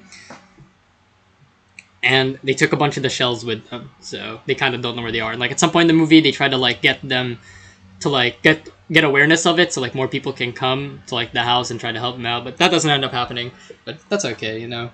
And it's really nice. Like Marcel is like such a nice little character to follow, and the way they like him and the grandma ask questions like the filmmaker guy himself, it's kind of funny. But yeah, it's a really nice movie. Wait, do you want to watch this one? Does it sound interesting to you?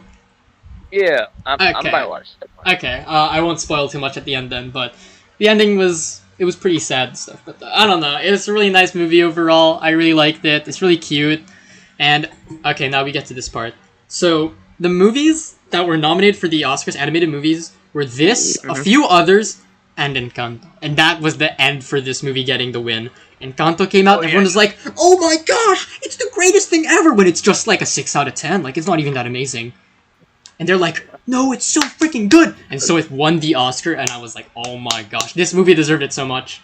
There is another movie I think deserved it over this and Encanto, but if there was a choice between these two, Marcel wins, bro. Like, it's so much better, but because it's not Disney, it doesn't get the win, which is kind of annoying, but whatever. I preferred this. I think it deserved the win. Listen, when you have Encanto up there, everything else is gonna lose. Yeah, I know.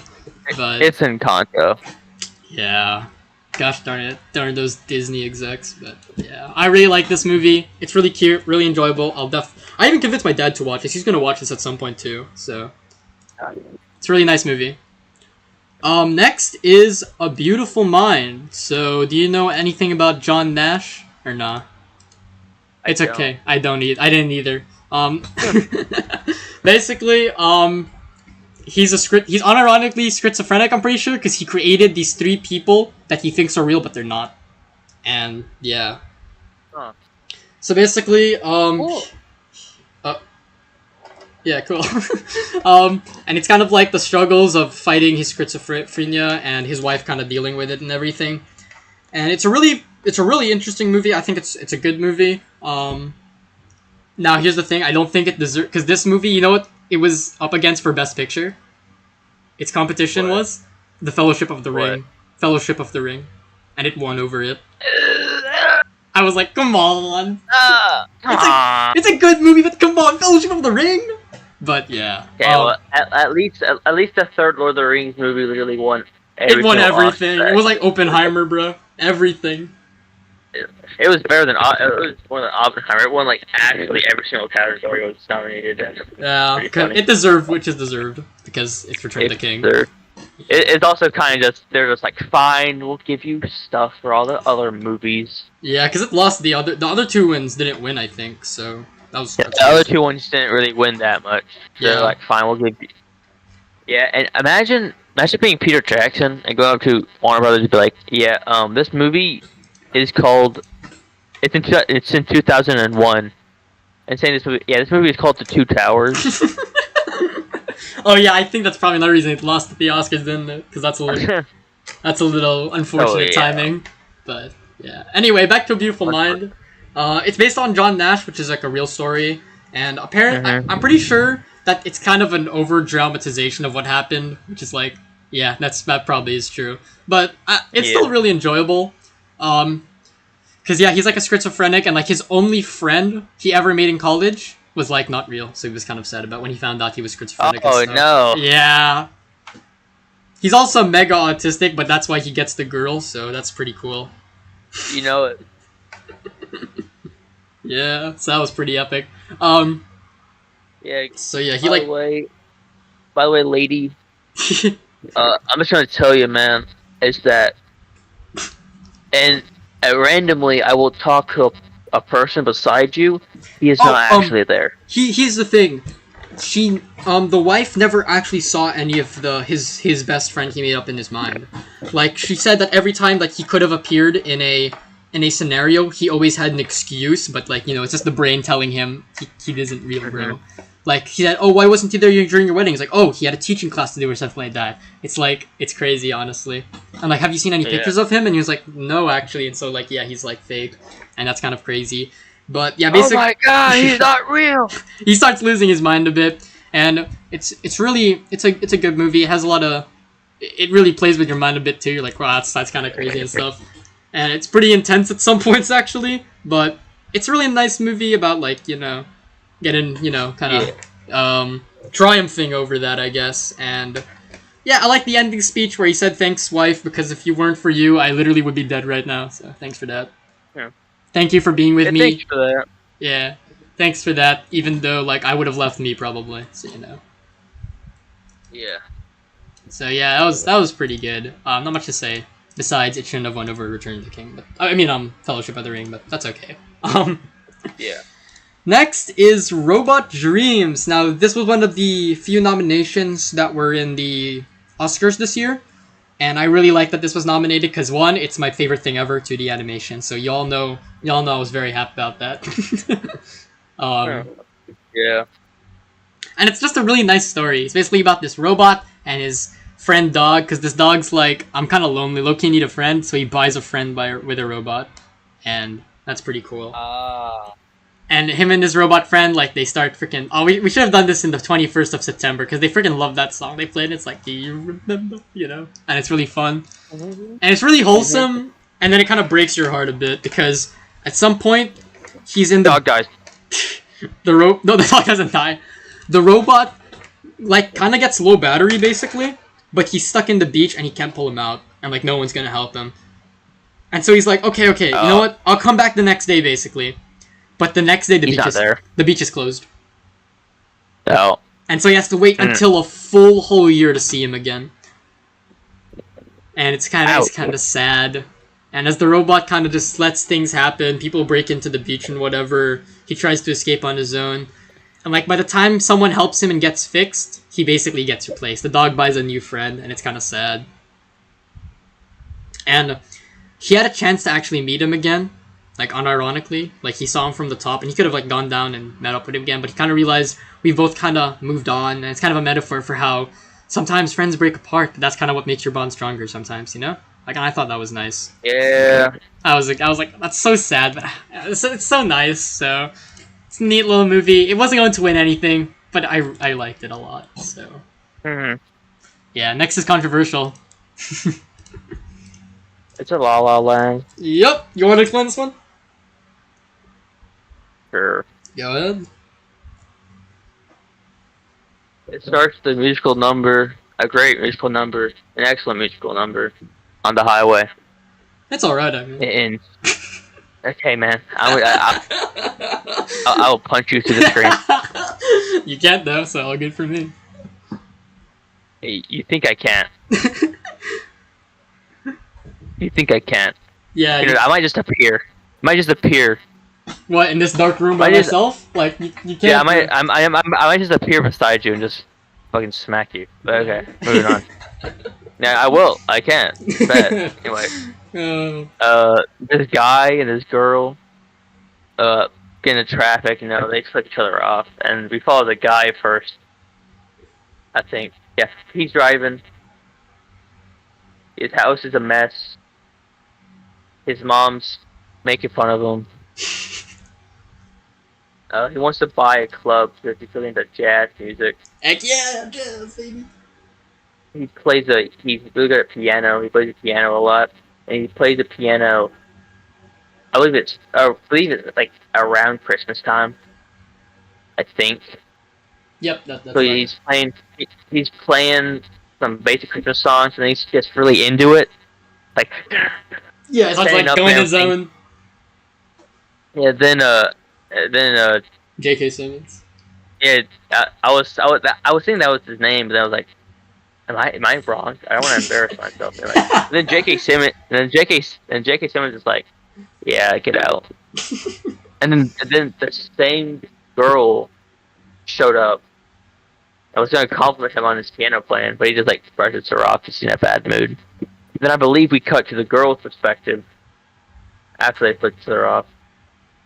She's driving to her apartment with like her 4 roommates, which is wild that you got 4 roommates. Yeah, I think I'd shoot myself that much, living with like that much roommates. Wild. I can't do that. Anyway, they have to go to a party. Nothing's really happening. Not really enjoying herself, I don't think. A great musical number happens in the party though. I loved that. That was good. Love the camera work. Love the camera work when they jump into the pool, and then it's spinning around in the pool, and you see it go up and down in the water. That was cool. It was great. Mm. Yeah, it was great. And the camera work in this movie at all times is just really amazing. Yeah, it's fantastic. I really do love it. Mm. And the colors with this movie just make everything Oh, pop. I freaking love that. The color was so good in this movie. I really loved that aspect. And then she hears the guy playing the piano, and that's where the guy's story ended off. They meet each other again, I believe, is that like a party where he's playing, like a birthday party that he's playing at. They start teasing each other, and that goes on for a while. And then they do this dance number in the poster, which is great. I freaking love this song so much. I love this song. Waste of a lovely night, a lovely night. They start dating, basically. Being together. And it's such a wholesome relationship. It's so fun. And then oh man. And then they start. And then the guy's old friend. The guy's old friend who's in a band that makes a lot of money. Basically said, "Hey, here's him playing." He's like, "Hey, listen, you can make a lot of money if you just come with us on tour, join our band, and do all this." And she's like, "Yeah, dude, you should do it." And he's like, "All right." And the girl's an actor, by the way, up and coming actor. Anyway, so he goes on tour, making a lot of money, but he's not really home around her that much. So like a crack in their relationship starts to form because they're not really seeing each other all that much anymore. They get into a couple arguments, and then basically they grow apart. They break up, and they get this really around the end of the movie, before like I think right before the end. You know, we start with the girl's perspective. She goes into a club because he wants to open a club, and she realizes that that's his club. You see her play. They see each other, and they're like, it's a wholesome moment. Right before that, it's a really cool scene. Like, what would happen if he didn't decide to go on tour with a friend? And basically, would just show their life together if he decided not to do that. Then one choice can just change your life forever. Yeah. To change what happens, and then it ends with them just like looking content, like saying, "Yep, see ya," and that's where the movie ends. And I think that's really fun, and the movie's great, and definitely 10 out of 10. And it being this slow is kind of criminal. Okay, let me explain myself a bit. I thought the movie was Explain yourself. Are you miserable? You know, freaking TK. When I rated this, I remember I watched this in Japan. I remember I was in the hotel. I was watching this with my siblings, and when I tweeted out, "Oh, I liked it, 7 out of 10," I just knew TK and the rest would just come after me, bro. And when I opened Discord when I came back, he freaking messaged me, "La La Land's only 7. Kill yourself." Yeah. And I thought that was funny, but yeah. What can I say about this movie? Like, yeah, it's a fun movie. I liked it. Explain yourself. I liked it. I don't have anything really mainly negative to say about it. I'm like, yeah, it's pretty good. It goes into the direction I kind of expected it to, but like that's not like super crazy or whatever. But yeah, I liked it. I thought it was pretty good. Like, I get why people love this movie. I thought it was pretty good. Like, I don't know what's the issue with rating it a 7. Like, it's Too low. It's too low. Whatever. It's got great visuals. I freaking Bump it up. I listened to The Full Suit Dream. This man is over here saying, "Yeah, I can't really name anything wrong with it, and it has great visuals, great acting, great colors, great everything." You know what it is? Oh, it's a 7. It's a 7. Yeah, it's a good movie. Bro, no, you can't even say anything wrong with it. How is it a 7? I don't know. Like, it's just like, I don't know. When it comes to like 7 out of 10. Bump it up. It's an 8 at least. At least. I mean, almost an 8, maybe. Yeah, I might give it an 8. Almost an 8. It is. It doesn't look like that from the list, but it's almost an 8. I round it up. Maybe. Let's go, dude. Maybe. You got Ryan Gosling doing his dance moves, hitting the gritty. That's not enough for you. You want more? I don't know, man. It's just like. What do you want? What are you asking from this movie, dude? I don't know. Like, it's pretty good. Like, I don't know what else to say. Like, I didn't think it was like. I didn't think it was like the greatest movie ever made or anything. But I thought it was pretty good. Yeah, man, I can't think of any flaws to this movie, and also I really do like all the other stuff. It's a 7. Yeah, it's like a lot of like good technical aspects. Bro, I don't understand this rating system. How is it? It has like you can't name any flaws, and you like any big personally enjoy the color scheme and the technical level. It's great, and then say it's a 7. Like, I gave a 7. I gave a 7 to Friday the 13th Part 2. Wasn't that movie epic? I mean, it was. But I don't think it's on the same level as La La Land. I'm sorry, man. Like, I guess when it comes to like 7s, like, it's like movies like, it's more of just like, I liked it, but I didn't love it. Like, I don't know. Like, I can't describe it. Like, I liked a lot of it, but I don't think I really like personally loved any. Like, besides, like, technical aspects, like, I didn't love it. Like, I don't know. Like, that's kind of it for me. But I still thought it was good. I definitely watch it again. Like, it's a high 7. Like, it's a good movie, man. Actually, okay, let's just compromise and say it's an 8 and move on. Okay, fine. Okay, low 8. Okay, man? See, look. See, oh, wait, this is isn't. Yeah, see, I'm I'll, gonna say, y'all, is that I'm the reason why this man gave it an 8 instead of a 7. yeah, I'll edit the list when Thank we're me. done with the stream. I want to like edit it out when I'm done with the stream, you know. So when we're finished, don't worry. I'll bump it up. I'll bump it up. Good. I'll do it later. I'll do it later. All right. Trust. Next is Rushmore. You watch this too, so yeah, you. I've seen this movie. It's been a while, but I think I can do it. Okay. All right. Actually, no, I can't do it. You're gonna have to do it. I forgot the whole plot. Okay. I think you're gonna have to explain it. I Alright. forgot everything.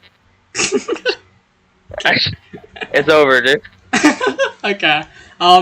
Basically, Jason Schwartzman. I forgot his character name. I'm so sorry. Jason Schwartzman. Oh wait, this kid has a crush on his teacher, and Yeah. he is trying so hard. This kid is trying so hard, and Bill Murray Is also trying so hard. Also trying so hard. But the teacher is trying to gravitate towards Bill Murray, and this kid is the most petty kid ever, and legit starts to mess this guy's life up so badly, dude. He gets kicked out of school, dude. He gets kicked out of Rushmore because of this, dude. Also because he's horrible at school. The actual school stuff he's horrible at. This kid, legit, is probably the most petty and a person of all time. This kid is beefy. Okay, mainly, this kid is beefy with a 40-year-old man trying to date a 30-year-old woman, and you're like 10. Come on now. Come on now, dude. You have no chance. You got no chance. And the guy. Oh yeah, wait. What's his name? Bill Murray. No, not Bill Murray. Which guy? The guy who plays Lightning McQueen. McQueen. Owen Wilson. Yeah, Owen Wilson. I was thinking of his name. He's also here. Oh yeah, he was. I reason forgot. The reason I said that is because he was the main character in Bottle Rockets, his first movie, which I watched before this. So I was like, "That's the guy! That's the guy for the movie!" Really, he was in this movie, and also I believe it was. I don't know if it was their boyfriend or not, but he was in. It wasn't Owen Wilson. It was Luke Wilson. Luke Wilson. He doesn't play like Owen Wilson. Yeah, Owen Wilson was in this movie, and the other guy who played the main character, one of the other main characters in Bottle Rockets, was hanging out with her as well. But he was in the movie for like 5 seconds. That's probably just like it's Wes Anderson dislikes to use the same actor. Anyway, blah blah blah blah. This kid is very petty. They have in competition against each other, and he's a playwright, and it ends with a play. He ends with his play and by saying, "Yeah, that's a good play. Good job." That's about it. I don't really know. He dances. He dances with the teacher. Remember in the end? Yeah. Oh yeah. Because she like forgives him for all the crazy crap he did. Like low key, if I were her, I'd gotten like a restraining order like so long ago. Honestly. Same, dude. If I see this, like, I mean, even the teacher, the guy, he's like the principal, right? Like even him, I'd get a restraining order on both, to be honest. Yeah, honestly, I would just leave the school. Yeah, low key. I'll just leave the school. They're both kind of crazy. School has some freaks. School has too many. The school has too many freaks, dude. I don't think she couldn't match their freak. Yeah, low key, to be honest. She should have just matched their freak, honestly. Like, she should have started, like, breaking their, like, blowing up their houses or something, honestly. But yeah. The movie actually just sort of ended with the kid and Bill Murray's character blowing up each other's houses. I would have loved the fire. I would have watching the fires, and they're just like, we gone too far, didn't we? No, they're just like, we'll call it a draw. Yeah. And he's like, sure, I can work with that. And they both light a cigarette and start. Yeah. Did all that. Very good ending, honestly. 10 out of 10. But yeah, I like this movie. It was pretty good too. I found it pretty funny. It was funny. Yeah, it was funny. Like it was nice, funny. a lot of nice. Like I thought the cinematography was pretty good. It was directed pretty well. Like, yeah, it's a solid movie. Like, it was pretty good. I thought it was funny. What else did I say? I like the I honestly like the characters. I thought they were pretty enjoyable. You know how they like, especially how this freaking petty kid and this petty grown man start like trying to outdo each other, and it's funny. I like the sidekick guy of Jason Schwartzman, the little kid who like writes in crayons. Oh, yeah. I legit forgot about him. And the bully with the Scottish accent. And the bully, yeah. Yeah, that was fun. So yeah, it's a fun movie. I definitely recommend it. I don't have much to say, honestly. Yeah, it's pretty good. I have a question. Yeah. Could we theoretically do one more movie, then I'm gonna go make a breakfast sandwich, then come back later and do it, continue? I'm kinda hungry sure. right now. Oh, sure, go. Let's finish up. Let's finish. Yeah, we can do one more movie, and then when I finish making the breakfast sandwich, I'll come back. Alright. I'll tell you when I'm back. Alright. So yeah. If that's fine. Yeah, I think that's good. How long will that sandwich take? Presumably, like 10 minutes. I'm actually gonna try and make it a complicated one. I've never tried to make that before. You know what I mean? Okay. This type of. I'm going to make it homemade. Yeah, very nice. You know, like a homemade, high protein kind of dieting sandwich. Yeah. And then when you come back, we can finish the 7 out of 10. So yeah, let's finish this first. Next is Ride Your Waves. This is an anime movie. I love my anime movies. This is from a director who's actually much higher on this list. Masaki Yuasa, I think that's his name.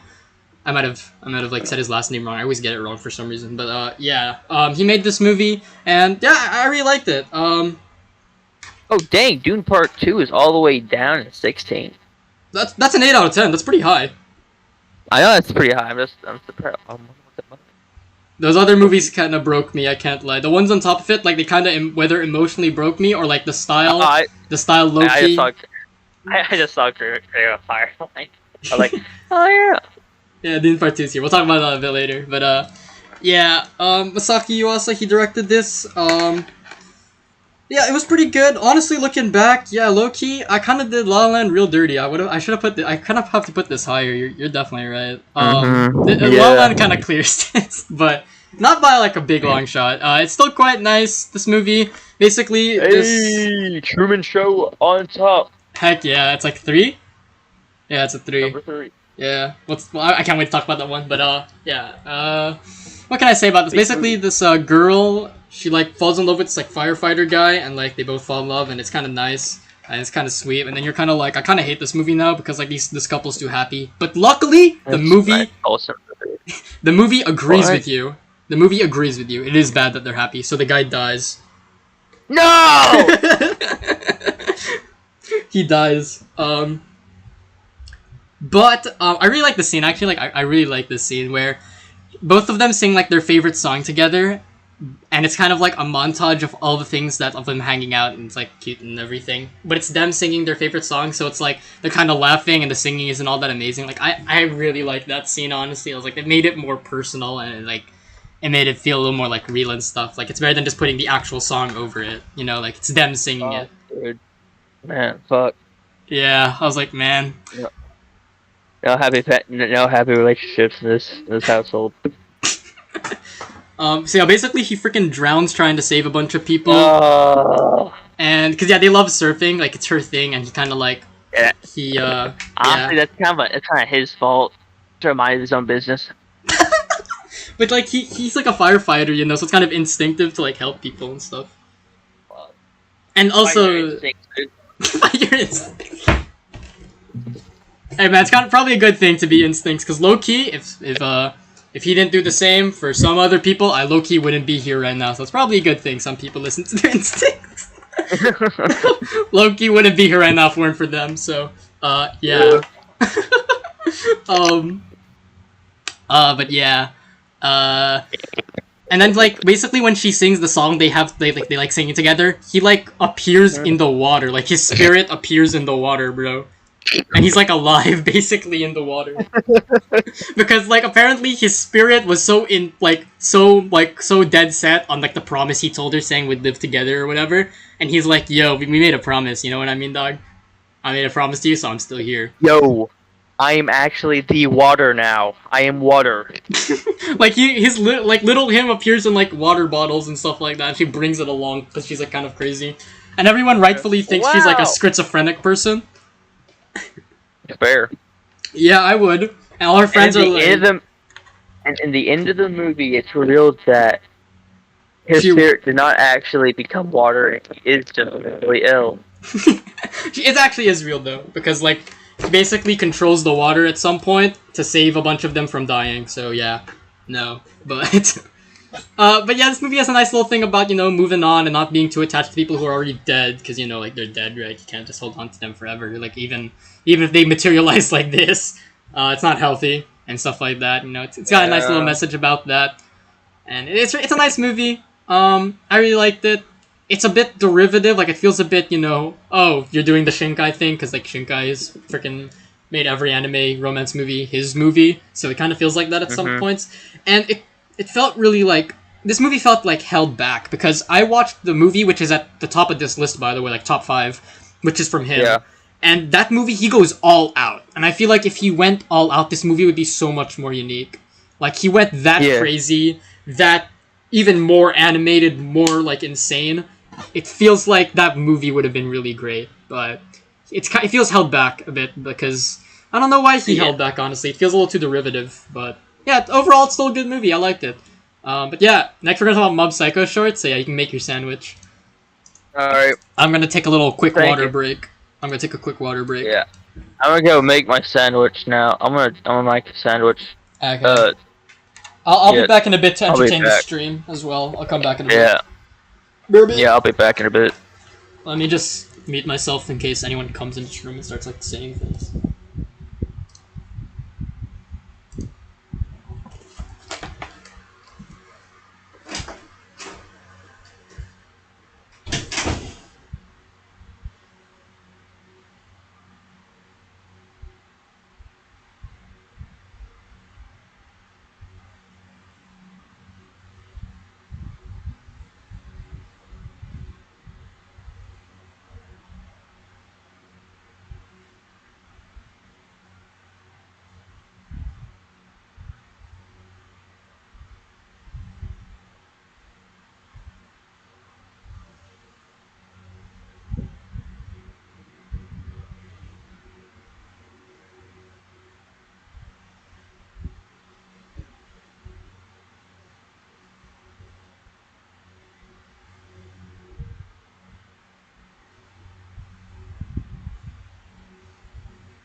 Hello stream. Am I hurt? I am hurt. Guess I can just do random things now because like he's not yet here. So like I guess I can now rant about why my team not making it is depressing. So basically, I know none of you guys care. To who is listening? How much people are watching this? It might just be secret on freaking AFK. Yeah, I think it's just him on AFK. But to no one watching this, basically. So recently, today actually, I didn't watch the grand finals because I was sad that my team didn't make it to grand finals. Basically, my team was like, they were so freaking close, man. Like, oh, I'm not muted. I muted. Right, so yeah, he doesn't hear me freaking rant about this. But basically, it was really freaking sad, man. Like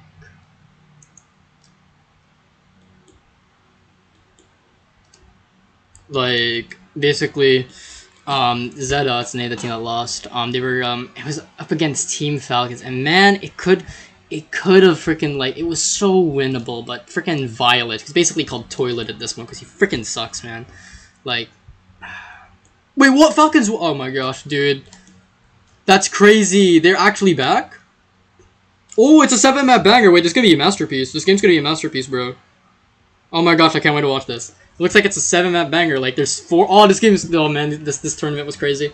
Basically, they lost a map 5 banger, to Falcons, and I was, like, really sad. Like, Falcons, man, like, they're kind of on an upward trend recently, because they were kind of bad. They were projected to be the best team, you know? And Zeta just beat them, so... Zeta didn't beat them, but Zeta never beat them, actually. It really sucks. Like, they deserve to go to, like, the major event, but because of, like, the freaking stupid freaking, like, way it's ran, it's bad, man. Like, it sucks.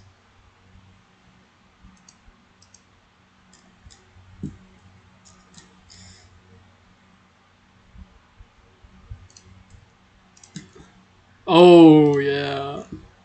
4-3, bro. I can't wait to watch this match. It's gonna go crazy, but yeah, freaking they lost, man.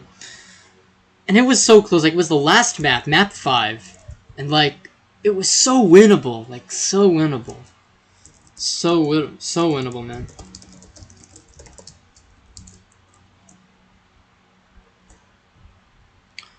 Like it was freaking winnable. I don't know what to tell you, man.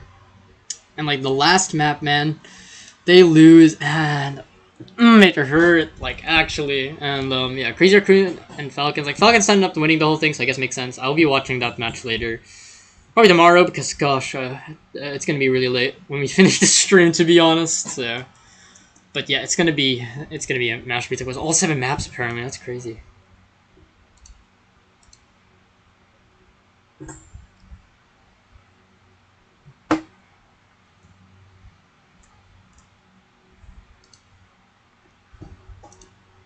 Ugh. What can I say? I was like freaking going crazy about why I freaking love that. Freaking gosh. How do I make this entertaining? We've been going for 2 hours already. Goodness. I guess I'll talk a bit more about La La Land. I guess I didn't explain myself very well, so I guess I'll explain myself a bit better. I guess like I'm just not like not only not the biggest musical guy, even if I did love something like a few musicals already. I don't know. I didn't find that opening scene all that amazing, to be honest. I think Secret will kill me for saying that, but I don't know. I didn't find it all that amazing. It was okay. And yeah, I guess I didn't really love it. Like, I kind of saw what was going to happen, even if it was nice to see on screen. I don't know. It felt a bit. I guess I did find an issue. It felt a bit predictable, even if like it's not the worst thing ever. Like, it still did it really well. And I don't know. I guess I just how do I say it? Like, there are just other romance movies I guess I prefer over this in particular, and other movies about like kind of the similar stuff. And I guess I kind of prefer it over it. Like, kind of, it's also kind of similar. Like, not like similar in like the film itself, like in how it presents itself, but like themes in particular that I just prefer. It's like a preference thing. I just prefer it there. It's like it's not that it's objectively or anything better. I think they both did what they did well with their, like, you know, how do I say it? Like, their how they told that kind of story, like, you know, about romance and following your dreams, and like how your dreams can end up, like what the cost of following your dream, like even if you made it, you know, like the cost of that. I don't know, something like The Wind Rises is kind of like this in terms of that themes, and I guess I just would watch something like that over La La Land, if that makes any sense. I don't know. But yeah, that's about it. It's a good movie. Like, I guess I just didn't love it like others, but it's a good movie. It's a good movie. Yeah. He's not yet here, so I thought that would be enough, to be honest. Like, I freaking talked about Crazy Raccoon, Falcons, WCS Asia. Like, what else does this stream want? This is why this stream's at 0 right now. Like, I'm just not entertaining enough to freaking yap all on my own, man. I can't even talk about the movies right now, so let me think of something fun to talk about. Give me a sec. Let's go to my letterbox right now and give like quick things I want to say. Maybe I'll talk about some of the stuff I watched recently. So I watched The Wind Rises again for like the 5th freaking time because I'm insane. I wrote like a long letterbox review on it, like a really long letterbox review on it, and I'm quite proud of it, honestly. Like, yeah. If you want to know what my letterbox is, it's I know there's like no one watching this. Like I don't know why I'm saying this, but it's pessimistic underscore patch on letterbox. Just search that name up; it should appear. It has a Shizuku profile pic, so you know. My top 4 is Spider Verse, Kaguya, Whisper the Heart, Wind Rises. So that should be good enough. That should be good enough for you guys to know. The Wind Rises is like one of my favorite movies of all time. Like it's genuinely amazing.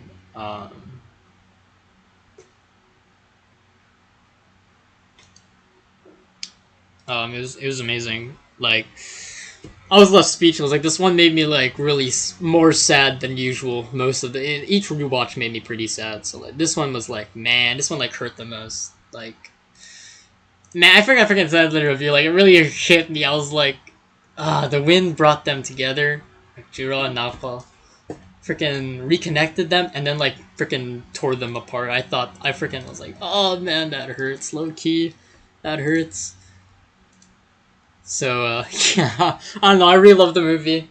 It's like I'm fine with Hayao keep making movies, but like this and like How Do You Live are like the perfect companion pieces in my eyes. Like both of them go together so well and talk about the how do I say it, like his career at this. Like they're so good at being like movies about Hayao's life, and especially The Wind Rises is able to like, because like in How Do You Live it's like, yeah, this is about him, you know, but in The Wind Rises it's like it can stand on its own as a story about Jiro and his journey and his experiences, but also like it can also be like you also see it from a perspective of Hayao's experiences and his life. And I think that's something so amazing to be able to do something like that, but not like but not taking away from the original story of Jiro. You know, like that's something super hard to do. Like trying to layer those two stories in the same story, basically. I think I wrote this in my review, but I thought that was so amazing. Like, and the music is like perfect, man. The music, it's like amazing. Like, I don't know.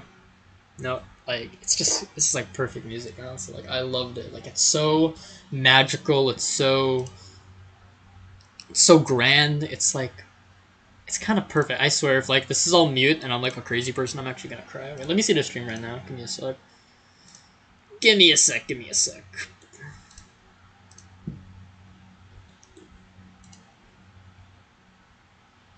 It's so grand. It's like it's kind of perfect. I swear.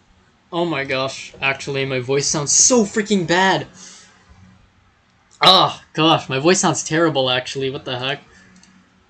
Like in mic, I swear my voice sounds like 10 times worse than it actually is IRL. But oh well.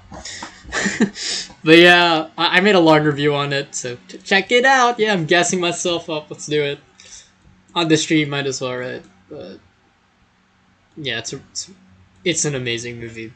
Um, I watched Pretend That You Love Me after that. Um, I don't want to spoil too much, but it's also kind of like The Wind Rises, actually, where it's like very personal pieces of both. But like, The Pretend You Love Me is like one of the most like honest and like most. It's very bold and it's like such a good movie. Like it's amazing. It actually broke me by the end of it. I'm gonna be honest with you, like actually broke me. It was amazing. Like when I was watching the credits start rolling, I was just staring at my screen. I was like, I just watched something like that. It's amazing. It makes you feel very uncomfortable, at least for me. Like how do I say, like uncomfortable in the best way, not like in a horror movie or like but like it makes you feel uncomfortable. I'll give you that. Like it's so freaking, it's so real, man. It's like such an amazing movie. So yeah, recommend it. Next thing I watched was The Animatrix. Now, this movie in particular is how do I say this? It's a bunch of shorts set in the Matrix universe. has many different animators, like very renowned Japanese animators specifically. There's some who aren't Japanese, mostly Japanese animators. You got Shinichiro Watanabe, who did Cowboy Bebop and Samurai Champloo. Did I say it right? I hope I said it right. Oh gosh, what else?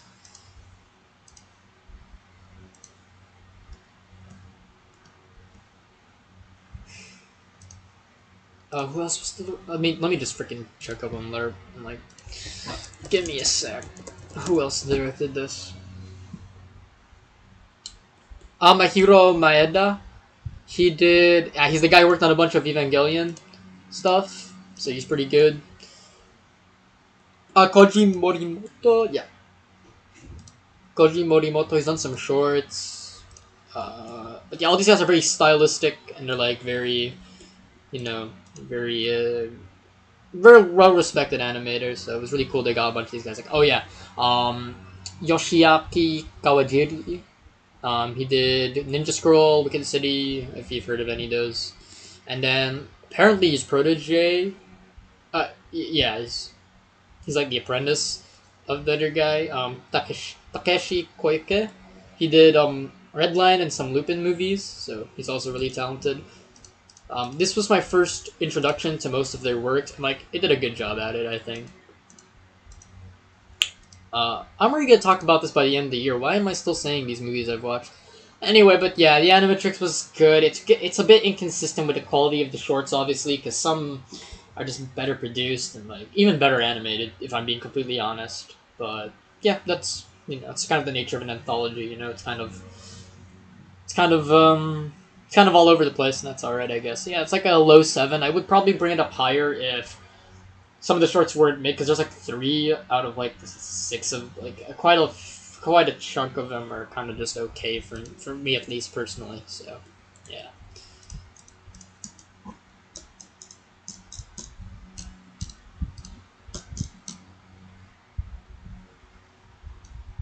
Um, yeah, and I watched Shin Godzilla, which I watched with my younger brother. It was a good movie. Thought it was an interesting take on the whole thing, I guess. Um, on like it still has a lot of the same things that like are like touches upon somewhat of the same topics like -1 and then the original 54 does, but it kind of has a different direction with it, and it's not a bad thing. I was a bit surprised that they did it like the way they did, but I thought it was good. Um, Again, nothing amazing or groundbreaking. I thought some of the editing was beautiful, but I liked the movie. I thought it was good. Um, I love Godzilla's design here. It's the designs for like the different evolutions are amazing. Like I love them. Like some of the best designs. My younger brother really wanted to watch it because he saw some of the designs and he just went crazy. He was like, "Look at the designs!" So that was cool. But yeah, I thought it was a good movie. Not much to say there. Hasn't I kind of want to talk about it more in depth next time because I'm going to talk about this movie anyway at some point, like a few months from now. So I guess I'm going to talk about some of the movies I want to see. Um, so I'm looking through my super secret recommendations, and I'm going to watch The Fly and Zodiac at some point. Maybe next week is Zodiac, and then The Fly. I don't know yet, but yeah, those are gonna be fun. So yeah, David Cronenberg has a movie I actually added quite a bit ago. It was Crash. The movie has a very interesting premise. I'm not reading it, but it's very funny. Uh, I really want to see how that one turns out. But some message is making me suck. Nothing's being seen, right? Yeah, no one can see my screen. Thank God. I just doxed myself like thrice. Um,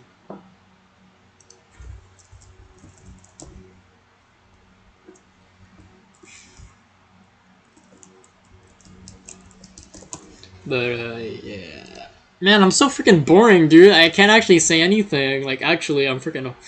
No wonder I can't hold. I can't talk to like myself, bro. I need a script, low key. Ugh, my freaking throat. I actually didn't get my water break. I should I should go downstairs. I kind of don't want to go downstairs because it's like late at night already for me. It's like almost 11. Like, gosh, man. There's like cockroaches there, but I'm gonna go there. My throat low key needs it right now, so I'll be right back, guys.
Oh my gosh. Okay. Seems like we gotta end stream for now. Just give me a sec.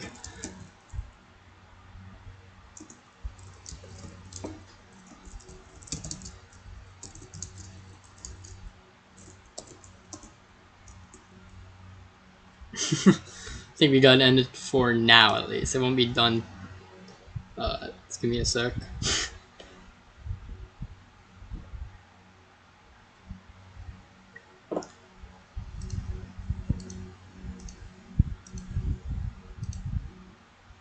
Sorry, chat.